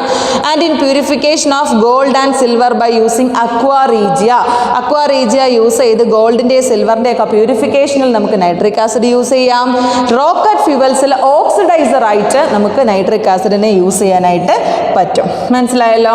So next is oxy acids of nitrogen. Oxy acids of nitrogen. Nitrogen forms 4 types of oxy acid. 4 തരത്തിലുള്ള ഓക്സി ആസിഡ്സിനെ ആര് ഫോം ചെയ്യുന്നുണ്ട്? നൈട്രജൻ ഫോം ചെയ്യുന്നുണ്ട്. The first one is നമ്മൾ ഓൾറെഡി പഠിച്ചു, ഏതാണ്? Nitric acid HNO3. The second one is nitrous acid HNO2. Then hyponitrous acid H2N2O2. And the last one is pernitric acid, that is HNO4. So these are the 4 oxy acids of nitrogen. ഏതൊക്കെയാണ്? Nitric acid, nitrous acid, hyponitrous acid, pernitric acid. ഓരോന്നിൻ്റെയും chemical formula പഠിച്ചു വെക്കുക കേട്ടോ. Okay, so ഇത്രയും പറഞ്ഞതോടുകൂടി നമ്മളുടെ nitrogen എന്ന category അവിടെ കഴിയുകയാണ്. ഗ്രൂപ്പ് 15-ലെ നൈട്രജൻ്റെ കേസ് കഴിഞ്ഞു. Okay, next one is phosphorus. അടുത്തേതാണ്? ഫോസ്ഫറസ് ആണ് അല്ലേ? Yes, it exist as P4 with tetrahedral geometry. P4 4 phosphorus എന്ന രീതിയിലാണ് എപ്പോഴും ആര് എക്സിസ്റ്റ് ചെയ്യുന്നത്? പോളി അറ്റോമിക് മോളിക്യൂൾ ആണ് ഫോസ്ഫറസ് എന്നൊക്കെ ഉള്ള കാര്യം നമുക്കറിയാം അല്ലേ? അതിൻ്റെ ജോമെട്രി കൊടുത്തേക്കുന്നുണ്ടോ? ടെട്രാഹെഡ്രൽ ജോമെട്രി ആണ് കൊടുത്തേക്കുന്നത്. P4 ഉണ്ടോ? 3 ഡയമെൻഷണൽ ആയിട്ട് നമുക്ക് മെൻഷൻ ചെയ്യാനായിട്ട് പറ്റും. അപ്പോൾ ബോണ്ട് ശ്രദ്ധിക്കുക കേട്ടോ. ഇവിടുന്നുണ്ട്, ഇവിടുന്നുണ്ട്, ഇവിടുന്നുണ്ട്. ദാ ഈ രീതിയിലാണ് P4 മോളിക്യൂൾ ഫോസ്ഫറസ് എക്സിസ്റ്റ് ചെയ്യുന്നത്. Tetrahedral geometry. ക്ലിയർ ആയല്ലോ? Okay, then next 3 forms of phosphorus. ഫോസ്ഫറസിന് പ്രധാനമായിട്ടും 3 ഫോംസ് ആണുള്ളത്. First one is white phosphorus, second one is black phosphorus, and third one is red phosphorus. White, black and red phosphorus. So there are 3 forms of phosphorus. Okay, the first one is white phosphorus. It has a normal tetrahedral structure. White phosphorus ന്റെ figure ഞാൻ കാണിക്കാം. Normal ആയിട്ടുള്ള tetrahedral structure ആണ്. Soft ആയിട്ടുള്ള waxy ആയിട്ടുള്ള solids ആണ് white phosphorus. എന്ന് വെച്ചാൽ അത്രയും സോഫ്റ്റ് ആയതുകൊണ്ട് തന്നെ they can be cut with a knife. ഒരു നൈഫ് യൂസ് ചെയ്തിട്ട് നമുക്ക് കട്ട് ചെയ്യാനായിട്ട് സാധിക്കും. But they are poisonous. ഭയങ്കര പോയിസണസ് ആയിട്ടുള്ള ആളാണ്. ദേ ആർ കെമിലുമിനിസെന്റ് ആണ്. കെമിലുമിനിസെൻസ് കാണിക്കും. It is more reactive form of phosphorus. അത് എക്സാമിന് ചോദിക്കുന്ന ക്വസ്റ്റ്യൻ ആണ്. ഫോസ്ഫറസിന്റെ ഫോംസിൽ ഏറ്റവും റിയാക്റ്റീവ് ആയിട്ടുള്ള ഫോം ഏതാണ്? വൈറ്റ് ഫോസ്ഫറസ് ആണ്. So these are the some of peculiarities of white phosphorus. Then next is it undergoes disproportionation reaction. Disproportionation reaction നിങ്ങൾക്കറിയാം. ഇവിടുത്തെ ഫോസ്ഫറസിന്റെ ഓക്സിഡേഷൻ സ്റ്റേറ്റും ഈ 2 കോമ്പൗണ്ടിനകത്തിലെയും ഫോസ്ഫറസിന്റെ ഓക്സിഡേഷൻ സ്റ്റേറ്റും കാൽക്കുലേറ്റ് ചെയ്ത് നോക്കുക. അപ്പോൾ ഡിസ്പ്രൊപ്പോർഷനേഷൻ റിയാക്ഷൻ എങ്ങനെയാണെന്നുള്ളത് മനസ്സിലാവും സിമ്പിളായിട്ട്. ഇതെന്താണ്? ഇത് നമുക്കറിയാം. എലമെന്റൽ സ്റ്റേറ്റിൽ നിൽക്കുന്നത് കൊണ്ട് ഇയാളുടെ ഓക്സിഡേഷൻ സ്റ്റേറ്റ് 0 ആണെന്നറിയാം. Then what about PH3? ഫോസ്ഫൈനകത്തിലെ ഓക്സിഡേഷൻ സ്റ്റേറ്റ് കാൽക്കുലേറ്റ് ചെയ്തേ. യെസ്, x + 3 × +1 അല്ലേ, which is equal to 0. That is x + 3 = 0. That is x -3 അല്ലേ? അപ്പോൾ ഫോസ്ഫീൻ്റെ കേസിൽ oxidation state of phosphorus is -3. So in the case of sodium hypophosphite അതിനകത്തിൽ എന്താണ്? What about the oxidation state calculate ചെയ്യുമ്പോൾ സോഡിയത്തിന്റെ കേസിൽ എന്താണ്? +1 പ്ലസ് എന്താണ്? 1 × 2 അല്ലേ, +2. ദെൻ എക്സ് പ്ലസ് എന്താണ്? -2 × 2 വിച്ച് ഈസ് ഈക്വൽ ടു 0. എന്ത് വരും? യെസ്, 2 + 1 3 അല്ലേ? 3 plus x minus 4 is equal to 0. That is 3 minus 4. That is -1. X minus 1 is equal to 0. X is equal to +1. Right? അപ്പോൾ ഇവിടെ വന്നപ്പോൾ അതെന്തായി? +1 ആയി മാറി. കണ്ടോ? സ്പ്ലിറ്റ് ചെയ്തല്ലോ. ഓക്സിഡേഷൻ സ്റ്റേറ്റ് 0 ആയിരുന്ന ആള് ഇപ്പുറത്ത് വന്നപ്പോൾ -3. ഒരെണ്ണം ലോവറുമായി ഒരെണ്ണം ഹയറുമായി. ഇതാണല്ലോ ഡിസ്പ്രപ്പോർഷനേഷൻ റിയാക്ഷൻ. അപ്പോൾ അതുകൊണ്ട് തന്നെ എന്താണ്? ഇറ്റ് അണ്ടർഗോ ഡിസ്പ്രപ്പോർഷനേഷൻ റിയാക്ഷൻ എന്ന് പറയാനായിട്ട് സാധിക്കും. മനസ്സിലായി? Then in this oxidation state of phosphorus changes from 0 to +1 and -3 വന്ന് ചേഞ്ച് ആയത് ഞാൻ കാണിച്ചല്ലോ അതിനകത്തിൽ എങ്ങനെയാണെന്നുള്ളത്. ഓക്കെ, അപ്പോൾ ഇത്രയാണ് വൈറ്റ് ഫോസ്ഫറസിൻ്റെ കേസ്. ഇനി what about the black phosphorus? Black phosphorus also has 2 forms. Black ഫോസ്ഫറസിന് തന്നെ വീണ്ടും 2 ഫോംസ് വരുന്നുണ്ട്. The first one is alpha phosphorus. അതിൽ ആദ്യത്തെ ഫോമാണ് ഏത്? ആൽഫ ഫോസ്ഫറസ് എന്ന് പറയുന്നത്. And second one is beta phosphorus. So black phosphorus exist in 2 forms, alpha phosphorus and beta phosphorus, which is very important. Alpha ഫോസ്ഫറസിനെ എങ്ങനെ prepare ചെയ്യാം? It is formed by heating red phosphorus at 803 kelvin temperature. Red ഫോസ്ഫറസിനെ 803 kelvin ടെമ്പറേച്ചറിൽ വെച്ച് heat ചെയ്താൽ alpha ഫോസ്ഫറസിനെ നമുക്ക് കിട്ടും. അതേസമയം ബീറ്റ ഫോസ്ഫറസിനെ ആണെങ്കിലോ വൈറ്റ് ഫോസ്ഫറസിനെ 473 കെൽവിൻ ടെമ്പറേച്ചറിൽ ഹീറ്റ് ചെയ്താൽ ബീറ്റ ഫോസ്ഫറസ് കിട്ടും. രണ്ടിനെയും പ്രിപ്പറേഷൻ ഇമ്പോർട്ടൻ്റ് ആണ്. അപ്പോൾ in the case of alpha phosphorus, heating red phosphorus at 803 kelvin and for the formation of beta phosphorus by heating white phosphorus at 473 kelvin temperature. Okay, then next it has most stable due to 3-dimensional structure. Alpha ഫോസ്ഫറസിന് stable ആണ് because അതിന് നിങ്ങൾക്ക് ഇവിടെ കാണാൻ സാധിക്കും 3-dimensional ആയിട്ടുള്ള structure ആയതുകൊണ്ട് തന്നെ ഇറ്റ് ഈസ് വെരി സ്റ്റേബിൾ. കണ്ടല്ലോ, സ്ട്രക്ചർ മനസ്സിലായി എന്ന് വിചാരിക്കുന്നു. Then next is red phosphorus. അപ്പോൾ വൈറ്റും മനസ്സിലായി, ബ്ലാക്കും മനസ്സിലായി. അടുത്തത് റെഡ് ആണ്. റെഡിനെ എങ്ങനെയാണ് ഒബ്റ്റെയിൻ ചെയ്യുന്നത്? It is obtained by heating white phosphorus at 573 kelvin temperature in inert atmosphere. Inert അറ്റ്മോസ്ഫിയറിൽ 573 കെൽവിൻ ടെമ്പറേച്ചറിൽ വൈറ്റ് ഫോസ്ഫറസിനെ ഹീറ്റ് ചെയ്താൽ നമുക്ക് ആരെ കിട്ടും? റെഡ് ഫോസ്ഫറസിനെ കിട്ടും. മനസ്സിലായല്ലോ? അപ്പോൾ ദാ ഇവിടെ കൊടുത്തിരിക്കുന്ന പോലെ ഒരു പോളിമറി സ്ട്രക്ചറാണ് ആർക്കുള്ളത്? റെഡ് ഫോസ്ഫറസിനുള്ളത്. കണ്ടോ, പോളിമറായിട്ട് ചെയിൻ പോലെ ലിങ്ക് ചെയ്ത് പോയേക്കുന്നത് കണ്ടല്ലോ. So this is red phosphorus. Simple അല്ലേ? ഓക്കെ, അപ്പോൾ റെഡ് ഫോസ്ഫറസിൻ്റെ പ്രോപ്പർട്ടീസ് പറഞ്ഞാൽ it is a crystalline solid ആണ് കേട്ടോ. റെഡ് ഫോസ്ഫറസ് ക്രിസ്റ്റലൈൻ സോളിഡ് ആണ്. ഗ്രേ കളറിലാണ് അത് അപ്പിയർ ചെയ്യുന്നത്. നോൺ പോയിസണസ് ആണ്. വൈറ്റ് ഫോസ്ഫറസ് പോയിസണസ് ആണ് നമ്മൾ പറഞ്ഞു. പക്ഷേ red is non poisonous in nature. It is more stable. It is also chemiluminescent. ഇയാളും കെമിലുമിനിസെൻസ് കാണിക്കും.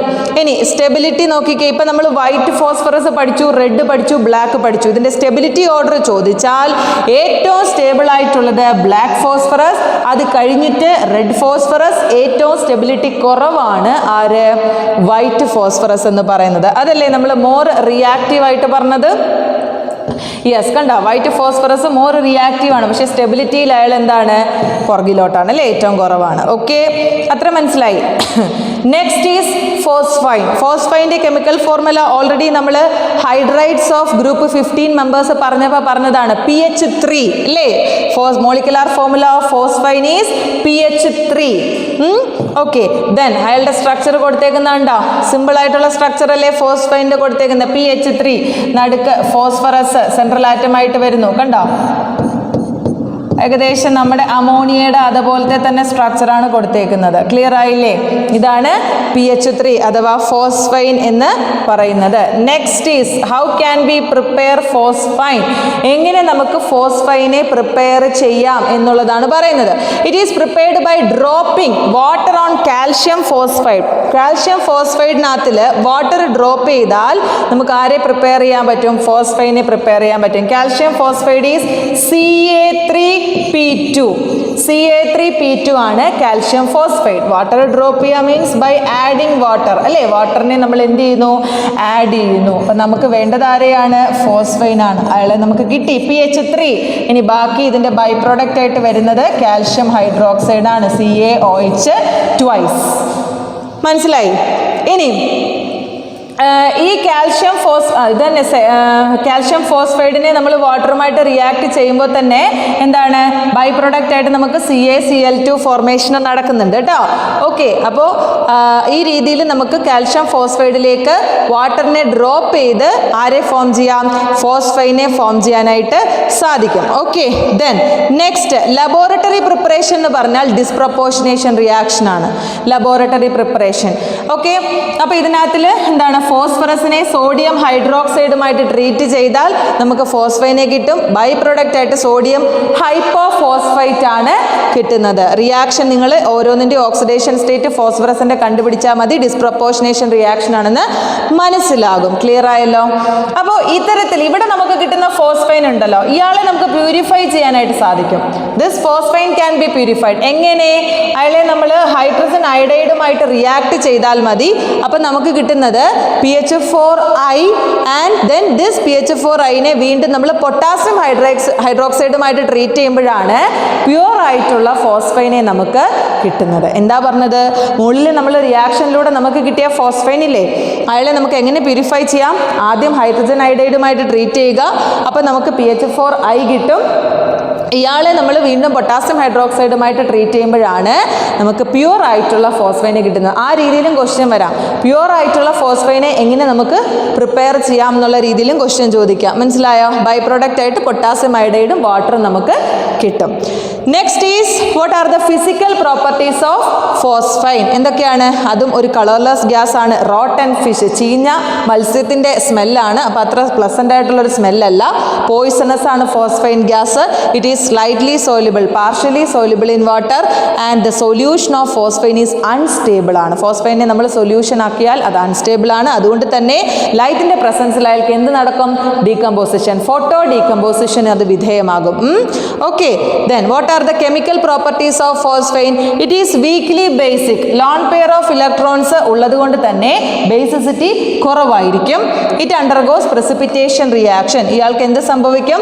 precipitation റിയാക്ഷൻ സംഭവിക്കും. Copper sulphate CuSO4 plus phosphine which gives എന്താണ്? Copper phosphide, that is Cu3P2 plus sulphuric acid H2SO4. ഇതാണ് നമുക്ക് black precipitate ആയിട്ട് കിട്ടുന്നത്. കണ്ടോ? Copper phosphide. അപ്പോൾ അതുകൊണ്ട് പ്രസിപ്പിറ്റേഷൻ റിയാക്ഷൻ ഓഫ് ഫോസ്ഫൈന് എക്സാമ്പിൾ ആയിട്ട് നിങ്ങൾക്ക് ഈ റിയാക്ഷൻ ആയിട്ട് പറയാം. മറ്റൊരു എക്സാമ്പിൾ സിൽവർ നൈട്രേറ്റിൻ്റെ കൊടുത്തിട്ടുണ്ട്. AgNO3 സിൽവർ നൈട്രേറ്റ് പ്ലസ് എന്താണ്? PH3 ഫോസ്ഫീനുമായിട്ട് നമ്മൾ റിയാക്ട് ചെയ്യിപ്പിക്കുന്നു. ആരെയാണ് നമുക്ക് കിട്ടുന്നത്? സിൽവർ ഫോസ്ഫൈഡിനെ കിട്ടും, Ag3P. ഇപ്പം ഇത് ഒരു ബ്ലാക്ക് കളറിലുള്ള മറ്റൊരു പ്രസിപ്പിറ്റേറ്റ്. അപ്പോൾ ഇത്തരത്തിൽ പ്രസിപ്പിറ്റേറ്റിനെ ഫോം ചെയ്യാൻ ആർക്ക് സാധിക്കും? ഫോസ്ഫൈന് സാധിക്കും. അതിൻ്റെ 2 എക്സാമ്പിളാണ് ഈ റിയാക്ഷൻ കൊടുത്തേക്കുന്നത്. ഓക്കെ, ക്ലിയർ ആയല്ലോ? Okay, then what are the uses of phosphine? എന്തൊക്കെയാണ്? combustion of PH3 is used in Holmes signal for ships. ഷിപ്സിനകത്തിൽ ഹോം സിഗ്നൽസ് കൊടുക്കാൻ വേണ്ടി PH3 കമ്പസ്റ്റൻ നടത്തി യൂസ് ചെയ്യാറുണ്ട്. അതേപോലെ തന്നെ വാർഫെയറിലൊക്കെ സ്മോക്ക് സ്ക്രീൻ ആയിട്ട്, സ്മോക്കിൻ്റെ സ്ക്രീൻസ് ആയിട്ട് നമുക്ക് ആരെ യൂസ് ചെയ്യാം? ഫോസ്ഫൈനെ യൂസ് ചെയ്യാനായിട്ട് സാധിക്കും. മനസ്സിലായോ പറഞ്ഞത്? സോ ഇത്രയും കാര്യങ്ങളാണ് ഫോസ്ഫറസുമായിട്ട് റിലേറ്റ് ചെയ്തിട്ടുള്ളത്. അപ്പം നമ്മൾ ഡിസ്കസ് ചെയ്തത് ഏതാണ്? ഗ്രൂപ്പ് 15 ആണ്. പി ബ്ലോക്ക് എലമെൻസിൽ അല്ലേ? ഗ്രൂപ്പ് 15. നമുക്കറിയാം ഗ്രൂപ്പ് 13 മുതൽ ഗ്രൂപ്പ് 18 വരെ പി ബ്ലോക്ക് എലമെൻസ് ആണ്. പക്ഷേ എന്താണ്? അതിൽ 13, 14 ഗ്രൂപ്പിനെ കുറിച്ച് നമ്മൾ ഫസ്റ്റ് ഇയറിൽ പഠിച്ചതാണ്. ഇവിടെ നമ്മൾ ഗ്രൂപ്പ് 15 തൊട്ടാണ് സ്റ്റാർട്ട് ചെയ്യുന്നത്. അപ്പോൾ ഗ്രൂപ്പ് 15ൽ നമ്മൾ സ്റ്റാർട്ട് ചെയ്യുമ്പോൾ ആദ്യമേ നമ്മൾ എന്താണ്? ആരൊക്കെയാണ് അതിലെ മെമ്പേഴ്സ് എന്ന് പഠിച്ചു, അവരുടെ ഓരോ പ്രോപ്പർട്ടീസ് പഠിച്ചു. ഫിസിക്കൽ പ്രോപ്പർട്ടി, കെമിക്കൽ പ്രോപ്പർട്ടി അല്ലേ, റിയാക്ഷൻസ്, പിന്നെ എന്താണ് ഓക്സൈഡ്സ് ഫോർമേഷൻ അല്ലേ, ഓരോരുത്തരുമായിട്ട് ഹൈഡ്രജൻ, ഓക്സിജൻ, ഹാലജൻസ് ഒക്കെ ആയിട്ടുള്ള റിയാക്ഷൻസ് നമ്മൾ പഠിച്ചു. അത് കഴിഞ്ഞ് അതിനകത്തിൽ നൈട്രജൻ്റെ അനോമലസ് ബിഹേവിയറിനെ കുറിച്ച് നമ്മൾ ഡിസ്കസ് ചെയ്തു ഓരോന്ന്. അത് കഴിഞ്ഞ് നൈട്രജൻ പ്രധാനമായിട്ട് നമ്മൾ എടുത്ത് ഡൈനൈട്രജൻ്റെ പ്രിപ്പറേഷനെ കുറിച്ച് പറഞ്ഞു, അമോണിയയുടെ പ്രിപ്പറേഷനെ കുറിച്ച് പറഞ്ഞു, നൈട്രിക് ആസിഡിൻ്റെ പ്രിപ്പറേഷൻ, അവരുടെയൊക്കെ ഫിസിക്കൽ കെമിക്കൽ പ്രോപ്പർട്ടി, യൂസസ് അല്ലേ, പിന്നെ നൈട്രജൻ്റെ ഓക്സി ആസിഡിനെ കുറിച്ച് പറഞ്ഞു. ദെൻ നമ്മൾ ഫോസ്ഫറസിലേക്ക് വന്നു. ഫോസ്ഫറസിൻ്റെ different forms, white, black, red, അവരുടെ പ്രിപ്പറേഷൻ എങ്ങനെയാണ്, ഫിസിക്കൽ കെമിക്കൽ പ്രോപ്പർട്ടീസ്, ദെൻ ഓരോരുത്തരുടെയും സ്ട്രക്ചർ, അതേപോലെ തന്നെ ഏറ്റവും ലാസ്റ്റ് നമ്മൾ ഫോസ്ഫൈനെ കുറിച്ച് ഡിസ്കസ് ചെയ്തു. മനസ്സിലായല്ലോ? അപ്പോൾ ഇത്രയും കൊണ്ട് നമ്മുടെ ഗ്രൂപ്പ് 15 എലമെൻസിൻ്റെ കേസ് തീരുകയാണ്. നമ്മൾ പ്രധാനമായിട്ടും നൈട്രജനെയും ഫോസ്ഫറസിനെയാണ് മെൻഷൻ ചെയ്ത് പഠിക്കുന്നത്. ബാക്കിയൊന്നും അത്ര ഡീറ്റെയിൽ ആയിട്ട് നമുക്ക് പഠിക്കാനില്ല. ഇനി നമ്മൾ അടുത്ത ക്ലാസ്സിൽ ഡിസ്കസ് ചെയ്യുന്നത് ഗ്രൂപ്പ് 16 ആണ്. അപ്പോൾ ഗ്രൂപ്പ് 15 നല്ല രീതിയിൽ മനസ്സിലാക്കിയെങ്കിൽ മാത്രമേ ഗ്രൂപ്പ് 16ലേക്ക് പോകാവുള്ളൂ, നമ്മുടെ ഓക്സിജൻ ഫാമിലിയിലേക്ക് നമുക്ക് പോകാൻ സാധിക്കുകയുള്ളൂ. ഓക്കെ, അപ്പോൾ ഇന്നത്തെ ക്ലാസ് ഒക്കെ മനസ്സിലായി. ഞാൻ പറഞ്ഞ പോലെ തന്നെ പി ബ്ലോക്ക് എലമെൻറ്റ്സ് കുറച്ച് ലെങ്തി ആയിട്ടുള്ള ചാപ്റ്ററാണ്, പക്ഷേ സിമ്പിളായിട്ടുള്ള റിയാക്ഷൻസ് ആണ്. വായിച്ചും റിയാക്ഷൻസ് എഴുതിയൊക്കെ പഠിക്കണം. ബാലൻസ് ചെയ്യുന്നതൊക്കെ സ്വന്തമായിട്ട്, റിയാക്ഷൻസ് ഒന്നും ബൈഹേർട്ട് ചെയ്യാനായിട്ട് പാടില്ല. എ പാർട്ടിൽ ചോദിക്കാൻ പറ്റുന്ന ധാരാളം ക്വസ്റ്റ്യൻസ് അടങ്ങിയ ഒരു ചാപ്റ്ററും കൂടിയാണ് പി ബ്ലോക്ക് എലമെൻറ്റ്സ് എന്ന് പറയുന്നത്. Okay, thank you.